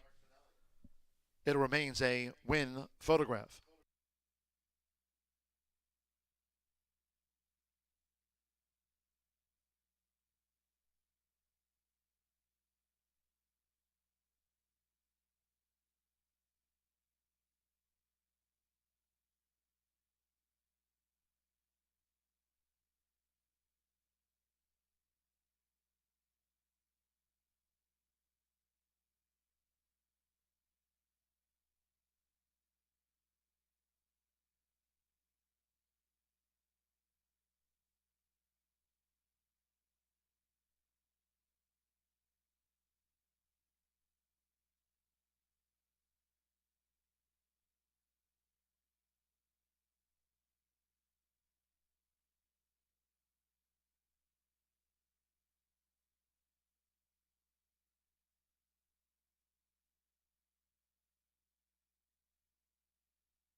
There was still an ongoing inquiry into the running of the final dash of the day. They've now posted the full order, 9-1-7-3-4 unofficial, 9, where's Wilson? Got up on the line. 1, just check me out, denied by where's Wilson? 7, Habits Little Teller, 10 to 1/3, 3, the Love Wagon, 6 to 1/4, and 4. DNA Marfa is Royal was 5th unofficial and part of an inquiry. Giovanni got up with where's Wilson? 4-year-old Sorrel Horse by 1 Dashing Eagle out of What a Chilled Cat by Chilled Corona. Bred in Indiana by Bennett Racing Stables and trained by Jesse Vasquez with Giovanni Vasquez Gomez. At 2 to 1, where's Wilson? Got up.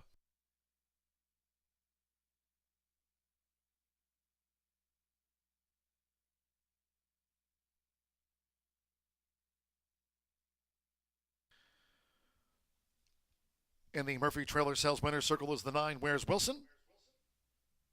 Gets our final Cody photo of the day. Nose to 1, just check me out, 2nd. 7, Habits Little Teller, 3rd. 3, the Love Wagon, 4th. After an inquiry, number 4, DNA Marfa's Royal has been disqualified. Number 4, DNA Marfa's Royal has been disqualified from 5th and placed last for coming out inside the final 110 yards, causing interference.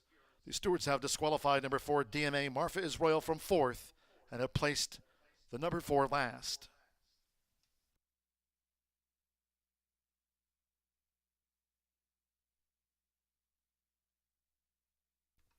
.896 for the 330 yards. Fast Track Tailwind, 16.896.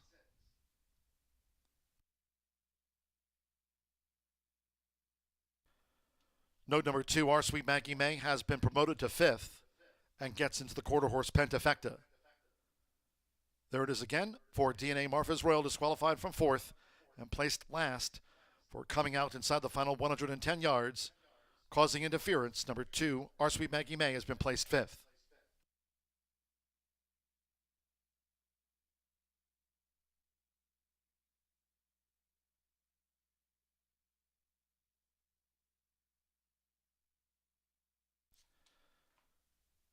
And this was the cause for the disqualification. Number 4, DNA Marfa is Royal in the black and neon green. At that point, coming out, impeding 5, Lethal Wagon. Number 4, DNA Marfa is Royal was disqualified from 5th and placed last.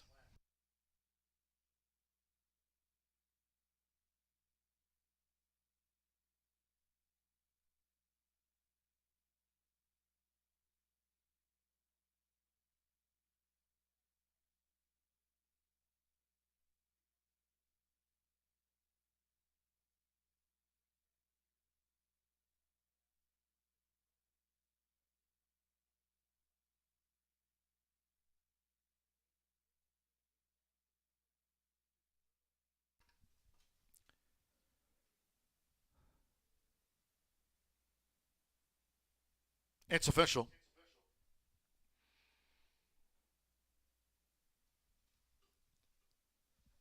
Final results in. 9-1 exacta. After the photo finish, $62.40. Pick 3, $46, $49.60 for the pick 3. 50-cent trifecta, 917. Paid $101.95. 19 final double, $151.60. 10-cent superfecta, 9173. Paid $95.79. Again, that pick 3, $49.60. And with number 2, Our Sweet Maggie May placed 5th. The 10-cent pentafecta, 91732. Paid $334.67. And the allowance dash over the 330 yards, favorite first, 10 ran, fast track tailwind, 16.896. That concludes our live racing program for today. We thank all that joined us here at the races. Cheers to all who tuned in. No live racing on Friday, Saturday, nor on Mother's Day. Wishing all the moms a very happy Mother's Day this coming weekend. Live racing resumes on Monday. Big week ahead. Monday, Tuesday cards, and Wednesday will be Caesar's Day here at Horseshoe Indianapolis. First post time at 2:10 on Monday. Until next time, for all of us here at Horseshoe Indianapolis, it's been my pleasure from the broadcast booth as we wrap up the race week. Track announcer John G. Dooley saying good night.